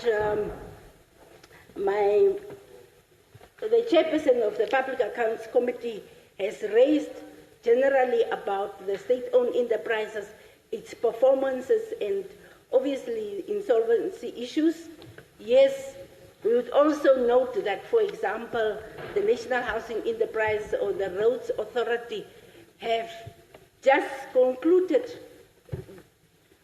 the external audit reports for almost 5-6 years that was outstanding. So there is generally an improvement in accountability. And I think the Public Service Commission is also looking at the disciplinary act of the public service in terms of seeing how consequences management can be implemented in government as to keep people accountable. Because our disciplinary procedures it's not necessarily looking at issues of negligence, quantifying them, and keeping people accountable for that. So we're also looking at that errors that are done that result in loss of revenue or of money to government. Somebody must be kept accountable.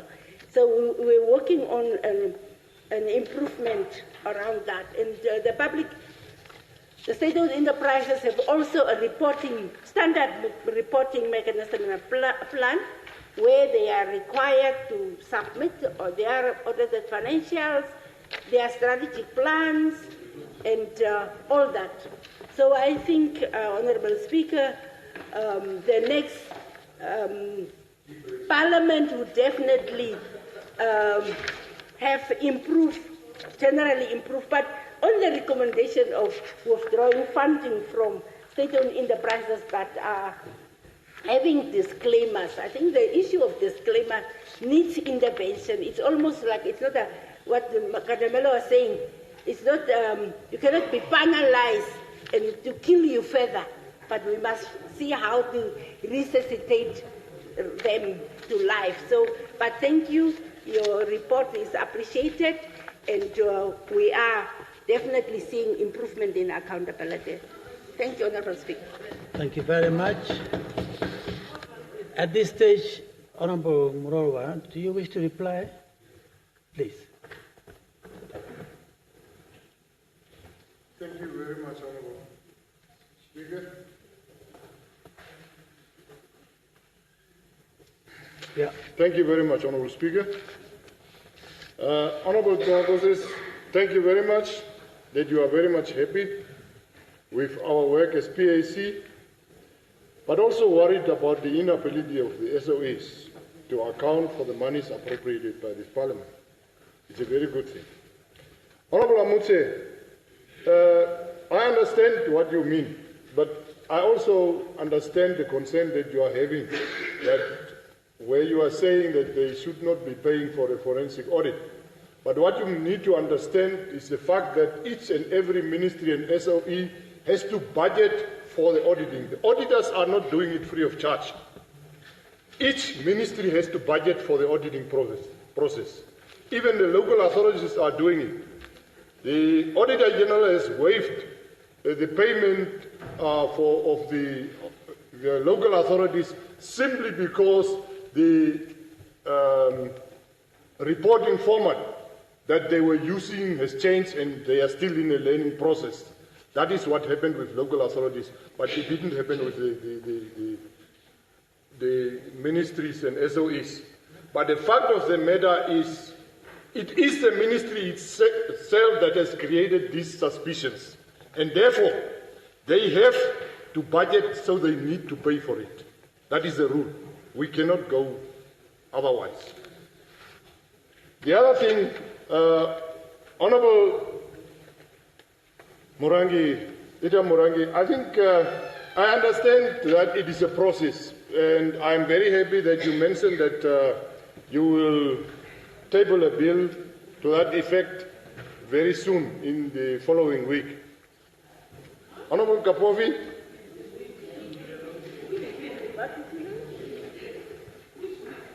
Which week is that one? That is what has been said.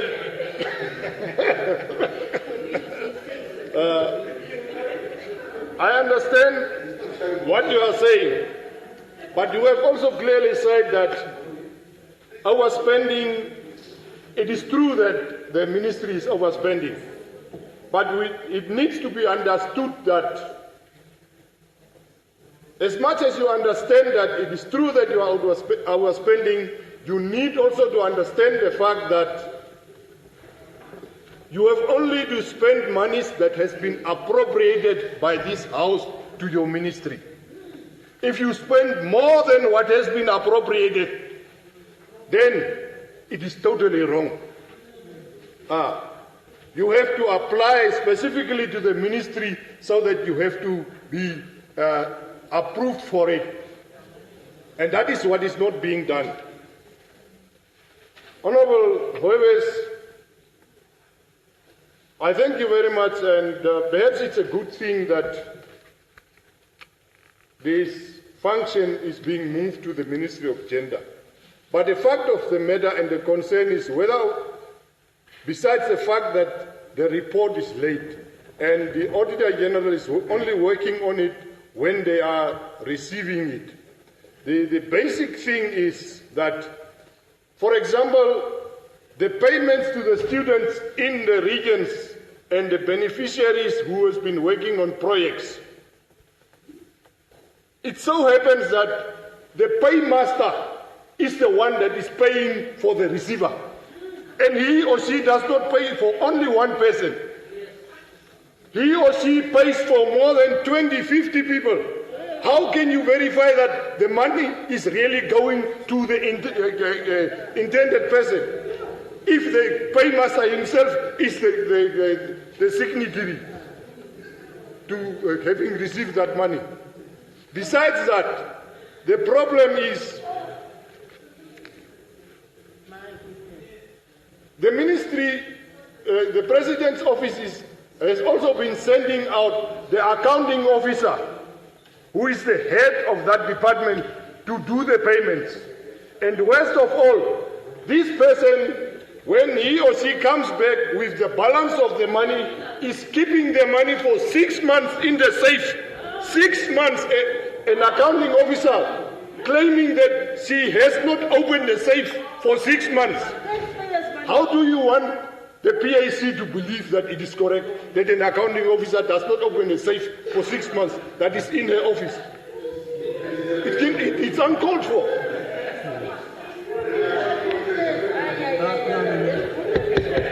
I think Honorable Hinda Mbwende, I need to state at this point in time that Honorable Hinda Mbwende was a deputy of the Public Accounts Committee before she was appointed Deputy Minister of Finance. And right from the beginning, even as a member of this committee, her concern was the fact that we do not have internal auditors in our offices. I'm very glad to hear that you have worked on it at the ministerial level, because for us as PAC, the internal auditor is an early warning system, if I may call it that, in the finances. So if each and every ministry is going to have internal audit committees and also risk assessment committees, then it means that we are moving into a right direction. But I'm pleading that the people who are working on those committees should also be part of the management, because the system is of such, even in this House, Parliament itself, the National Assembly, our internal auditor is not part of the management. So the decisions are taken regardless of that person, because he's not part of the management of what should be done. So his advice is not taken seriously. That is a basic problem that we are having. So I think we need to also change the system of where this person has to report. Because if that person is not in the management where decisions are being taken so that he or she can advise, then it does not mean anything. I thank you very much, honourable members, for what you have told us, and I believe that we will all get a very good progress in future, which I believe is for the betterment of the management of the finances of the entire Republic. I thank you. Thank you. Thank you very much.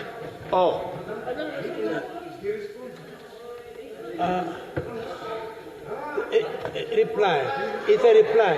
It's a reply. I'm sure you can sort it out between the two of you. We can drink tea. Otherwise, He's my friend. If we repeat this, someone is going to ask me to allow him. Now, I'm not overlooking the tea break. The tea break is coming. It's a health break. We are going to do that. But two things. I'm not sure whether some of you have noticed. These were several institutions that were reviewed by the PAC. And what I really want to compliment the chair, not only the chair, but those of you who participated.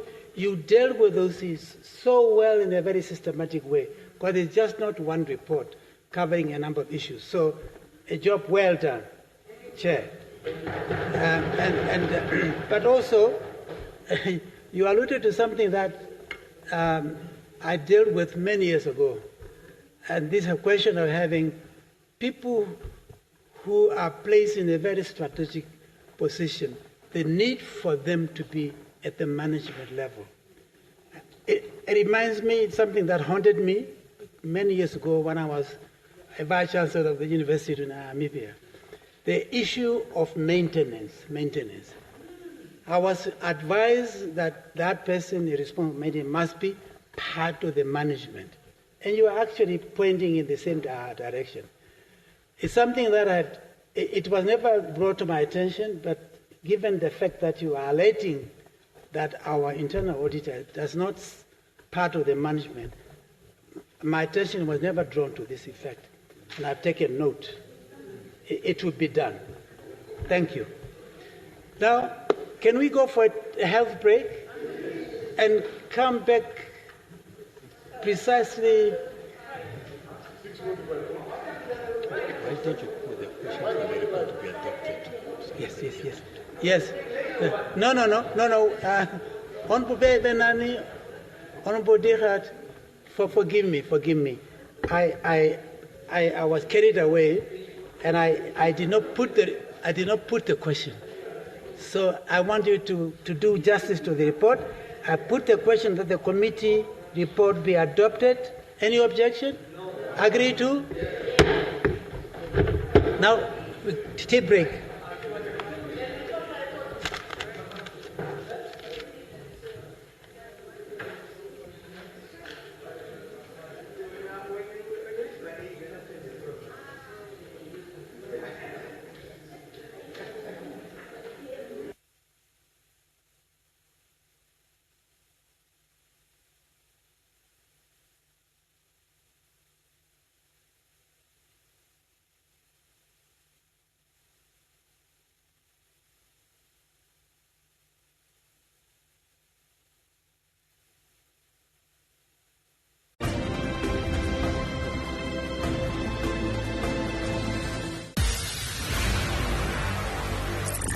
This week on In the Community with me, Ilago Shitat.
primary objectives of the school grant policy. When this assembly adjourned on Tuesday, the 4th of March 2025, the question before the assembly was a motion by the Minister of Education, Arts and Culture that the policy be adopted. The Honourable Dienda adjourned the debate and are now giving her the floor.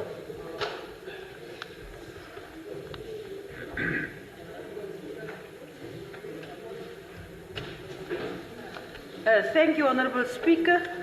Honourable Speaker, first allow me to thank the Honourable Minister for this policy. It's just a pity that it came so late. I thought we could have do some justice with some amendments and see how we can strengthen this policy. But nevertheless, let me start with my first contribution, Honourable Minister.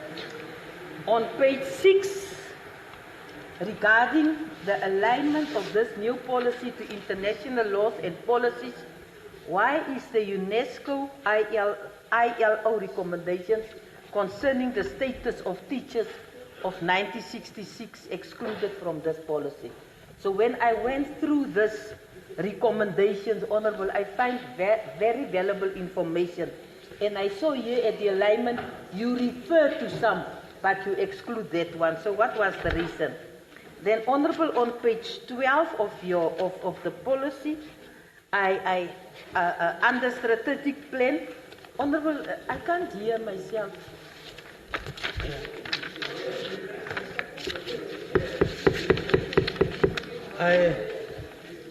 The Honourable Member is having a difficulty to hear. Myself. Oh. Yes, I can't hear. They are talking. Oh, they are talking. Meetings. Oh, please. Please, let's keep it low as possible. Yes. Yes, on page 12, under the strategic plan of the ministry, the first thing defines quality as standards achieved in education. Honourable Minister, and you are referring here to documents that was used. Now, I want to know which documents can one consult to read more about these standards that you are talking about. You are referring to standards. So which documents on page 12 under strategy 2 are you referring to? Then, Honourable, it is very important, Honourable Minister, to understand that we first have to address the current issues of the free education system we have in our country, which I 100% support. By doing so, we will ensure the effective implementation of this new school grant policy. But I have a serious concern with how schools in Namibia utilize the current universal primary and secondary education grants. The schools lack accountability and transparency in the way they manage the funds. Honourable, it is not a secret that most of the schools does not report to their parents about this money. They even don't report to your ministry accountability on how these funds was utilized. And this is where we have to start from. Some schools are doing great with what they are receiving, but then there are other schools who cannot even manage a 1/3 of the money, mismanagement. So accountability and transparency on these funds is something that I want to highlight. The ministry has even raised concerns regarding the planning, transparency and management of the universal primary and secondary education grants, you yourself, related to the procurement of stationery and hygiene packages. In some regions, schools have not been honest about how they use government subsidies, leading to the mismanagement of allocated funds. And this we can see from all the long stationery lists that we are getting. Yesterday I told my grandchildren, I'm so fed up of this school. Every day is another letter. When will these letters end? We are not here to support letters every weekend. There's something. We can't continue like that. So that is why I say I welcome the social grant policy. But Honourable Speaker, Honourable Members, it is one thing to have guiding principles of accountability and transparency on paper, but it is another thing to implement these guiding principles. I therefore ask, how will this new school grant policy strongly enforce or apply the aspect of transparency and accountability in our schools. Enforce. If a school principal, if a school board, if school management are not accountable for the money they receive, how will we enforce them? What will we do? It cannot be business as usual. Something needs to be done to them. And then on page 11 and 12, strategy 1, the first outcome of the funding formula states that schools shall receive funding based on the number of learners in each phase of pre-primary, primary and secondary educations. This is problematic for the following reasons. Number 1, schools in more populated areas, like in the Commerce region, may receive more funding because they attract and enroll more learners, while schools in rural areas that are already underprivileged will struggle to enroll a large number of learners because rural areas in Namibia are generally less populated compared to urban areas. And this is what our Committee of Human Resources had picked up. There are schools that have to be closed because there was not enough learners.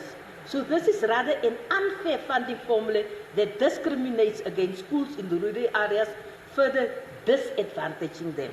So schools might inflate or increase their enrollment numbers or hold learners deliberately back in certain grades to maximize on the funding they receive from the ministry, like what happened in Oceania region in 2017, where some private schools reportedly inflated the number of orphans and vulnerable children they enrolled so that they receive a larger government subsidies. These are the kind of situations we must prevent at all costs.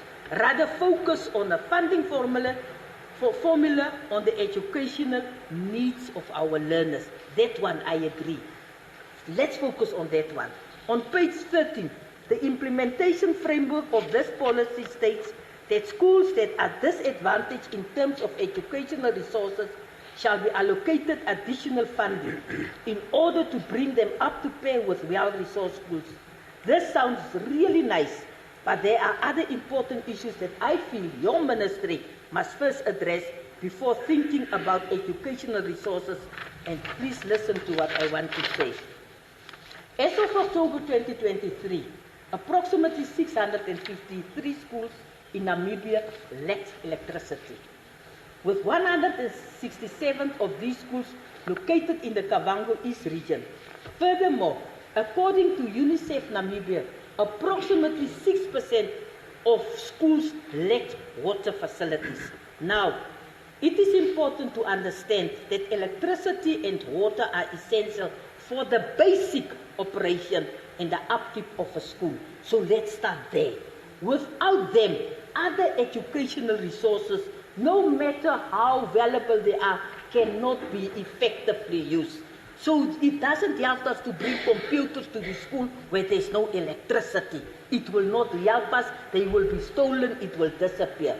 Honorable members, providing schools with electricity and water before giving them educational resources is important because these basic utilities are foundational to create a functional and conducive learning environment for our children.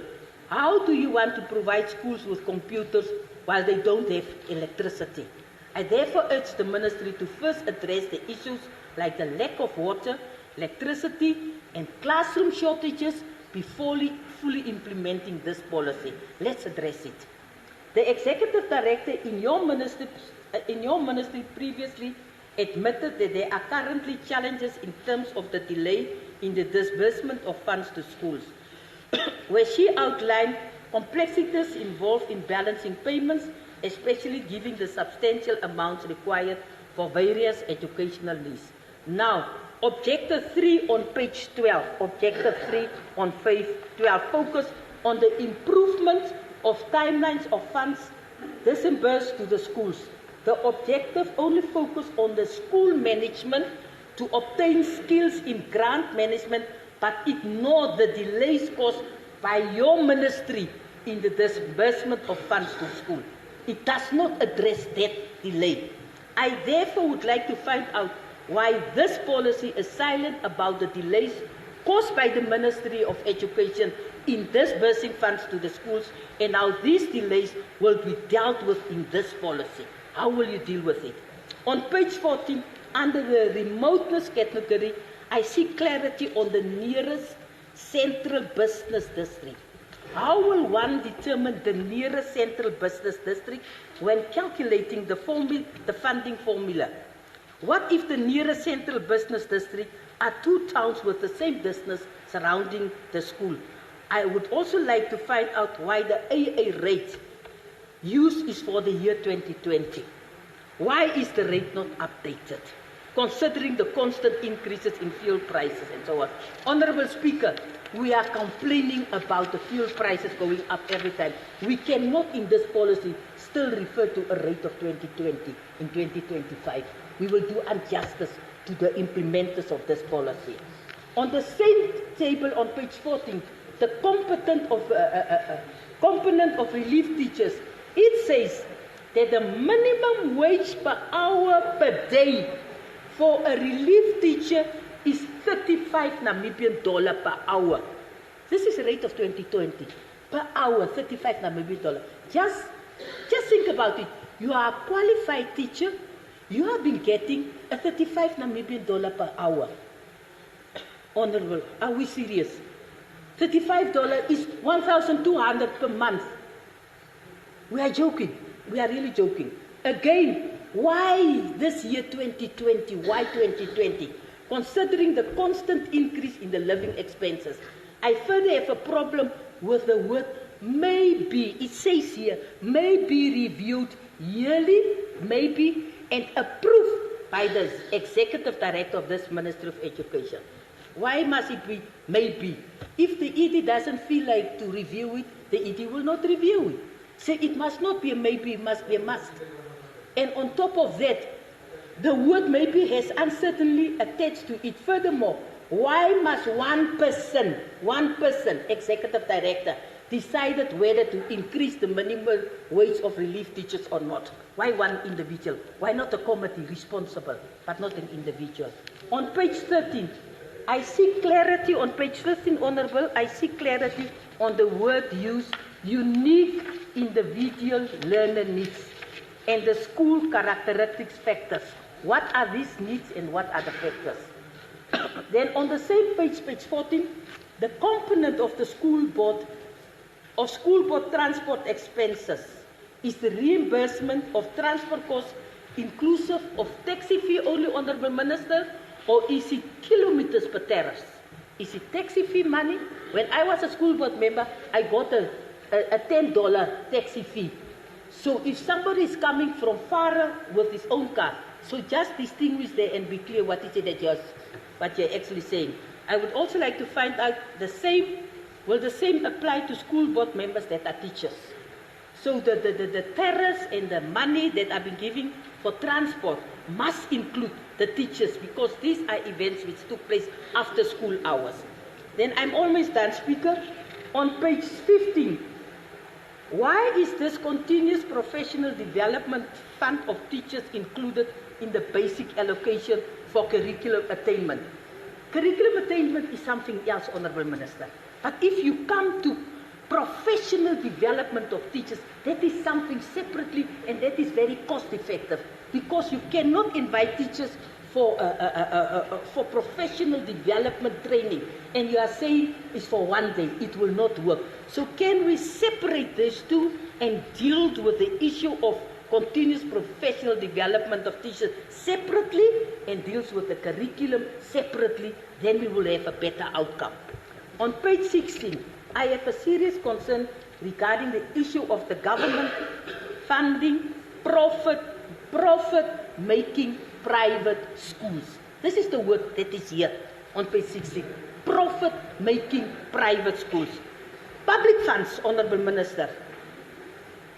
Public funds should primarily be used to fund and support schools that serves all learners fairly regardless of their race, skin, color, background and social status. Funding profit-driven private school, that word profit-driven is paining my heart, may further only widen the gap between learners from rich families and learners from poor families. I will further also promote inequality, Honourable Speaker. Furthermore, if government funds profit-making private schools, there is a possibility, Honourable Julia Kavetunia, of them abusing the system by opening up profit-making private schools in areas where there are no schools. So if this policy says it, you cannot, when I want to start a private school in 20 kilometers out of Chungwe where there is no state school, it's my private profit-making school. You cannot come and say, I cannot be funded because the policy made provision for me to be funded because the people, the community, the people in that area, there is no school for them. So the only school which they can attend is that private funding property school, which pain my heart again. So I am having a problem with it. To make matters worse, there are some private schools that don't even pay teachers the required salaries, but they make so much money.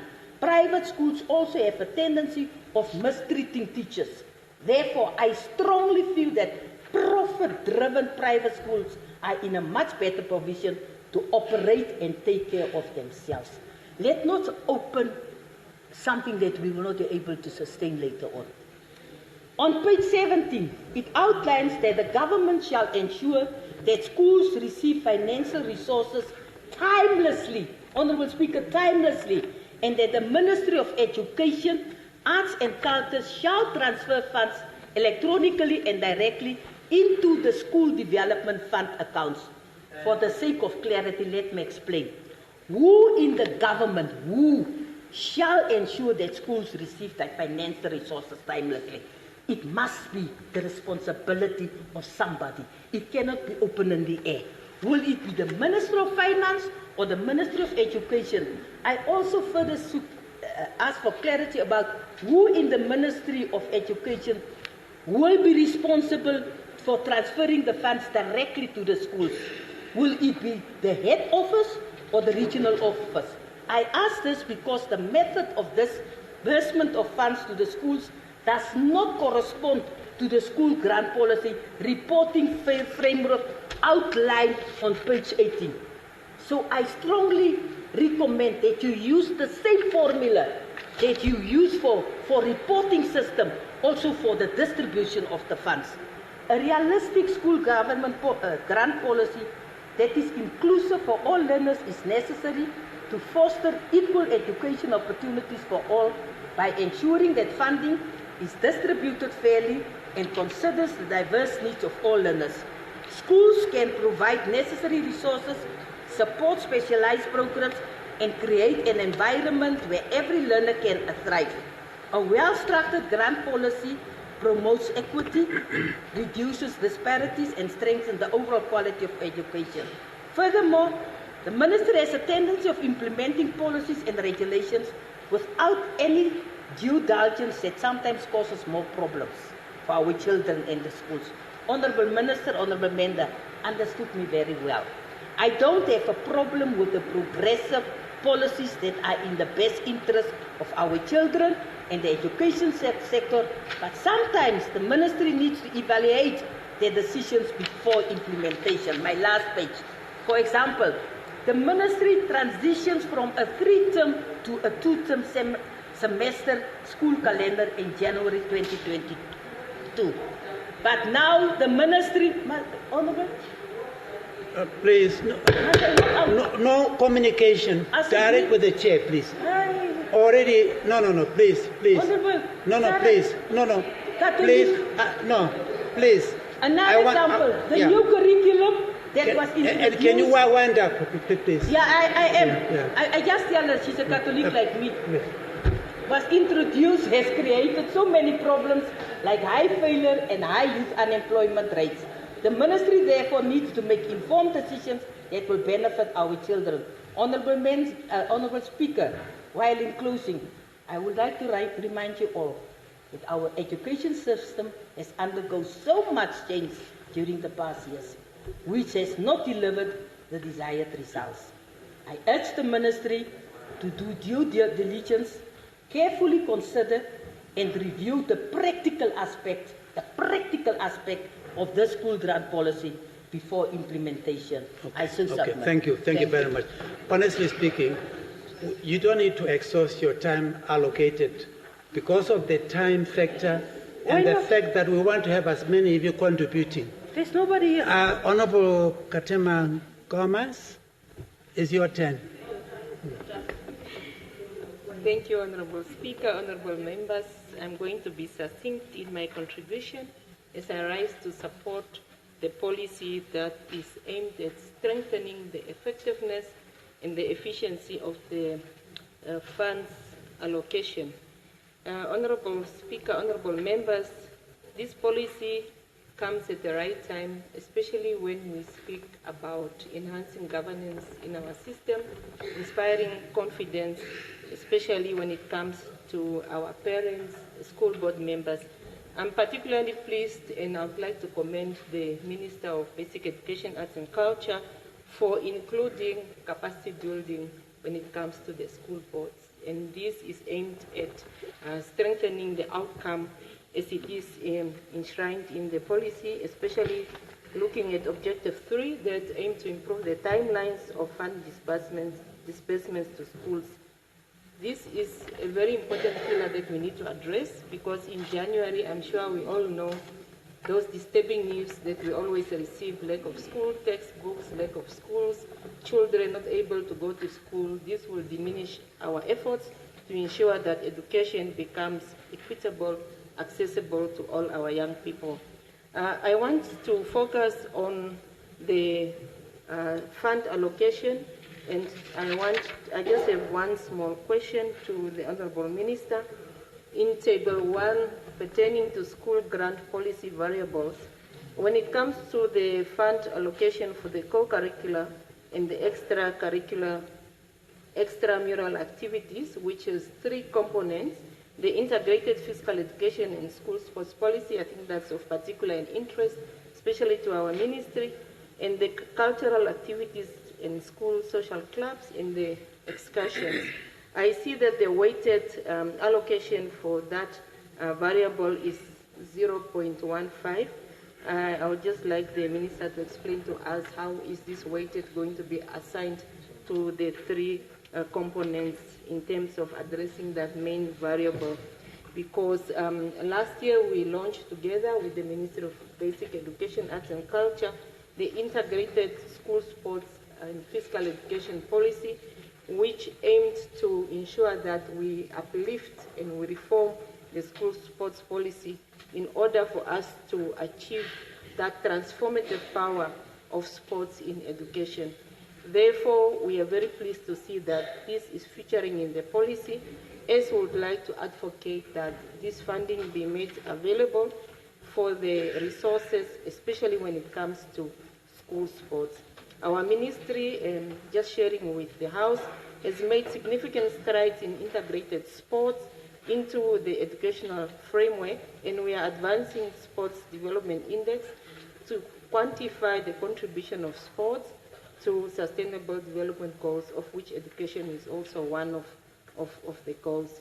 Now, our work is premised on the Kazan Action Plan that speaks and advocates for a program that's called Fit for Life, which is an initiative that aligns with global best practices, promoting physical education for social change across the country and across various regions.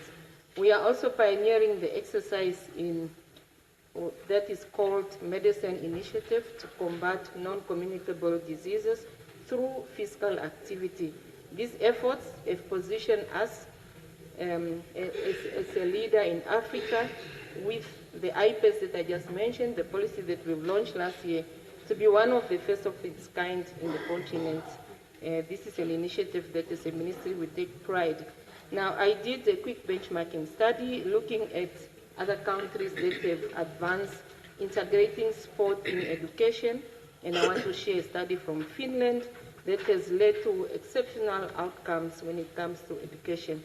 According to a study conducted in 2021 in Finland, shows that 98% of students engaging in sports activity contributes to their top ranking in global education assessment. This model demonstrates their positive impact of sports on academic performance and well-being. I'm just trying to justify the inclusion of that funding model. Honorable Speaker, honorable members, I looked at the policy and I see that it addresses youth empowerment initiatives through extracurricular activities, because as a ministry we recognize and realize that activities of this nature are very vital when it comes to developing leadership skills. Again, looking at, according to the global sports study that was conducted in 2024, students involved in sports are more likely to assume leadership roles, fostering a generation of engaged and responsible citizens. Just trying again to justify the need for us to improve on our sports in education. Even equally so is infrastructure development for sports facility to address the inequities that exist. It's essential that we ensure all students have access to quality sports facility. At this point, I'm very happy to see that in the SWAPO Party Manifesto, we are advocating for 121 stadiums that will definitely address this issue of the inequities. This commitment will align with international standards as seen in Canada, and I want to show that similar investments have increased student sports participation by 30% according to a study that was done there. Therefore, this for us as a ministry is a welcoming initiative as it helps us to improve on school sports. Lastly, Honorable Speaker, honorable members, National Youth Service and Youth Development also is featuring in the policy as we try to promote volunteer opportunities in sport coaching, linking youth development with civic responsibility. This initiative not only fosters community sports spirit, but also it prepares the youth for the future challenges. In conclusion, the school grant policy is more than education reform. It's an investment in Namibia's future. Honorable Speaker, honorable members, by supporting this policy, we empower our youth and strengthen our nation. I so submit. Thank you. Thank you. I really wanted to have this report for us to deal with it and finalize it. But we're up against time. I got two members who would like to speak. And can I suggest that we go up to 6 o'clock to finish that? Huh? And then, okay, yes. Honorable Mom, what's here, please? Let me finish. Thank you very much, Honorable Speaker. Indeed, mine was even just to suggest that we do it even shorter than 6 o'clock. Yes. Because this is a straightforward policy that we all need. I've given you the floor. I thought you...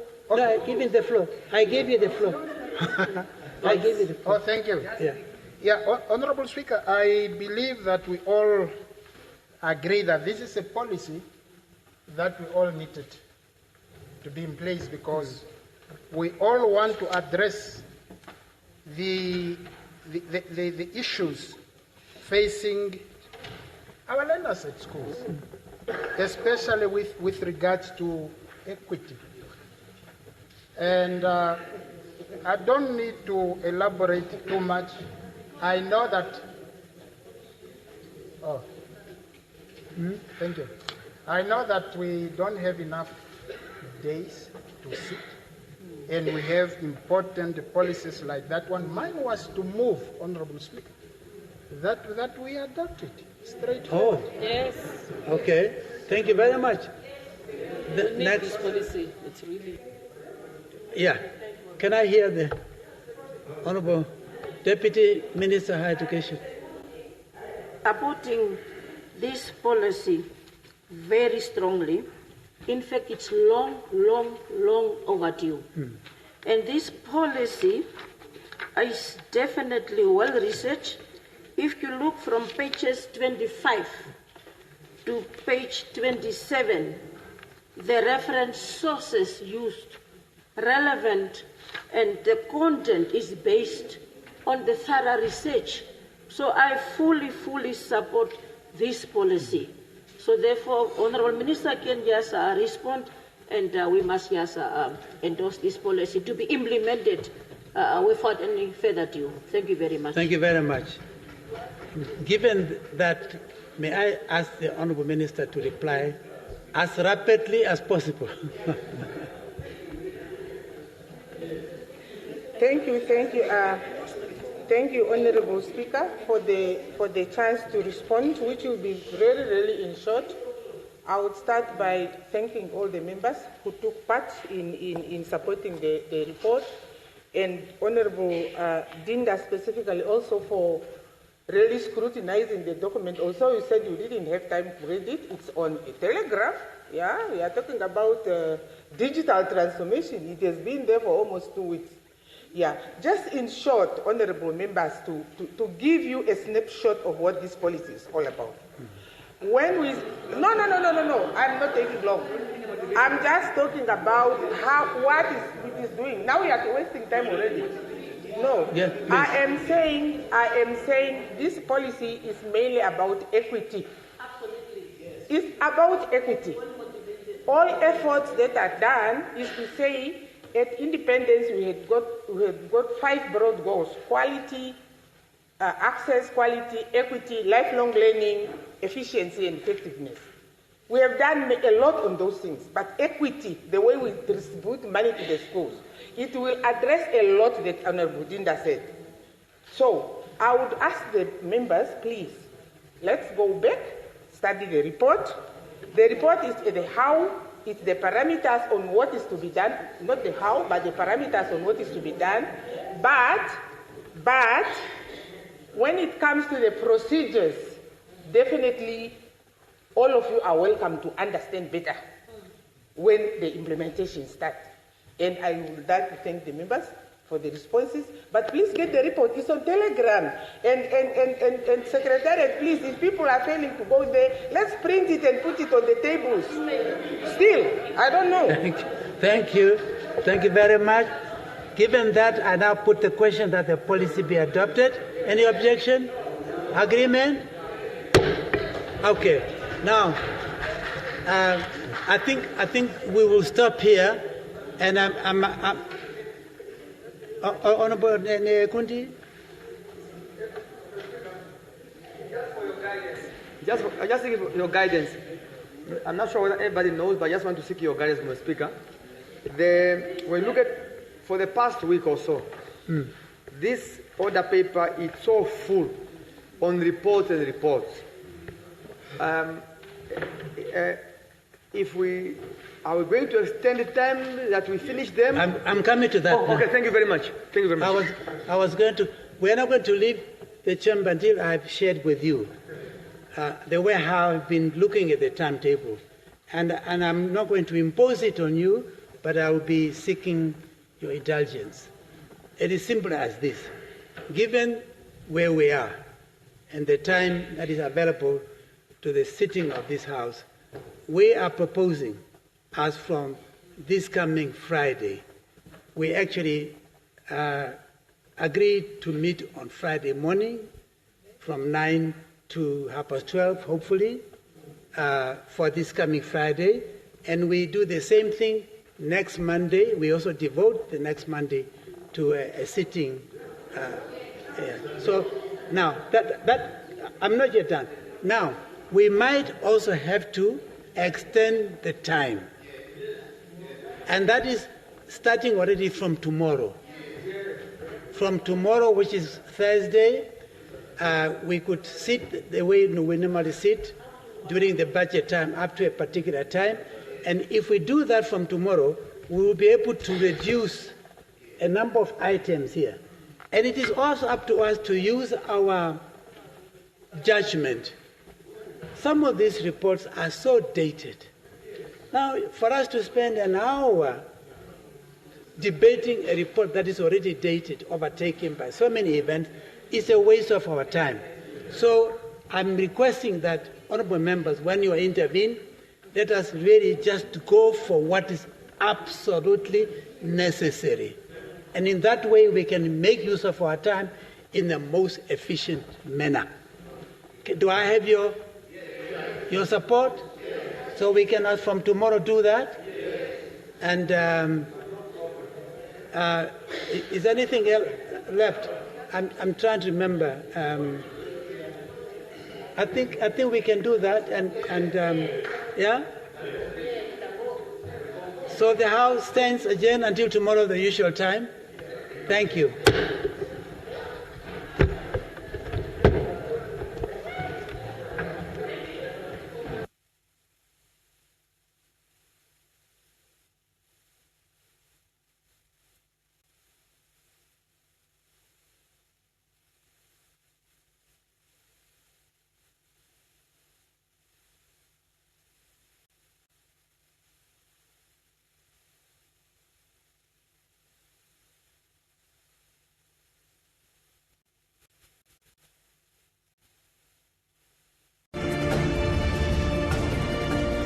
This is NBC One. It's ours.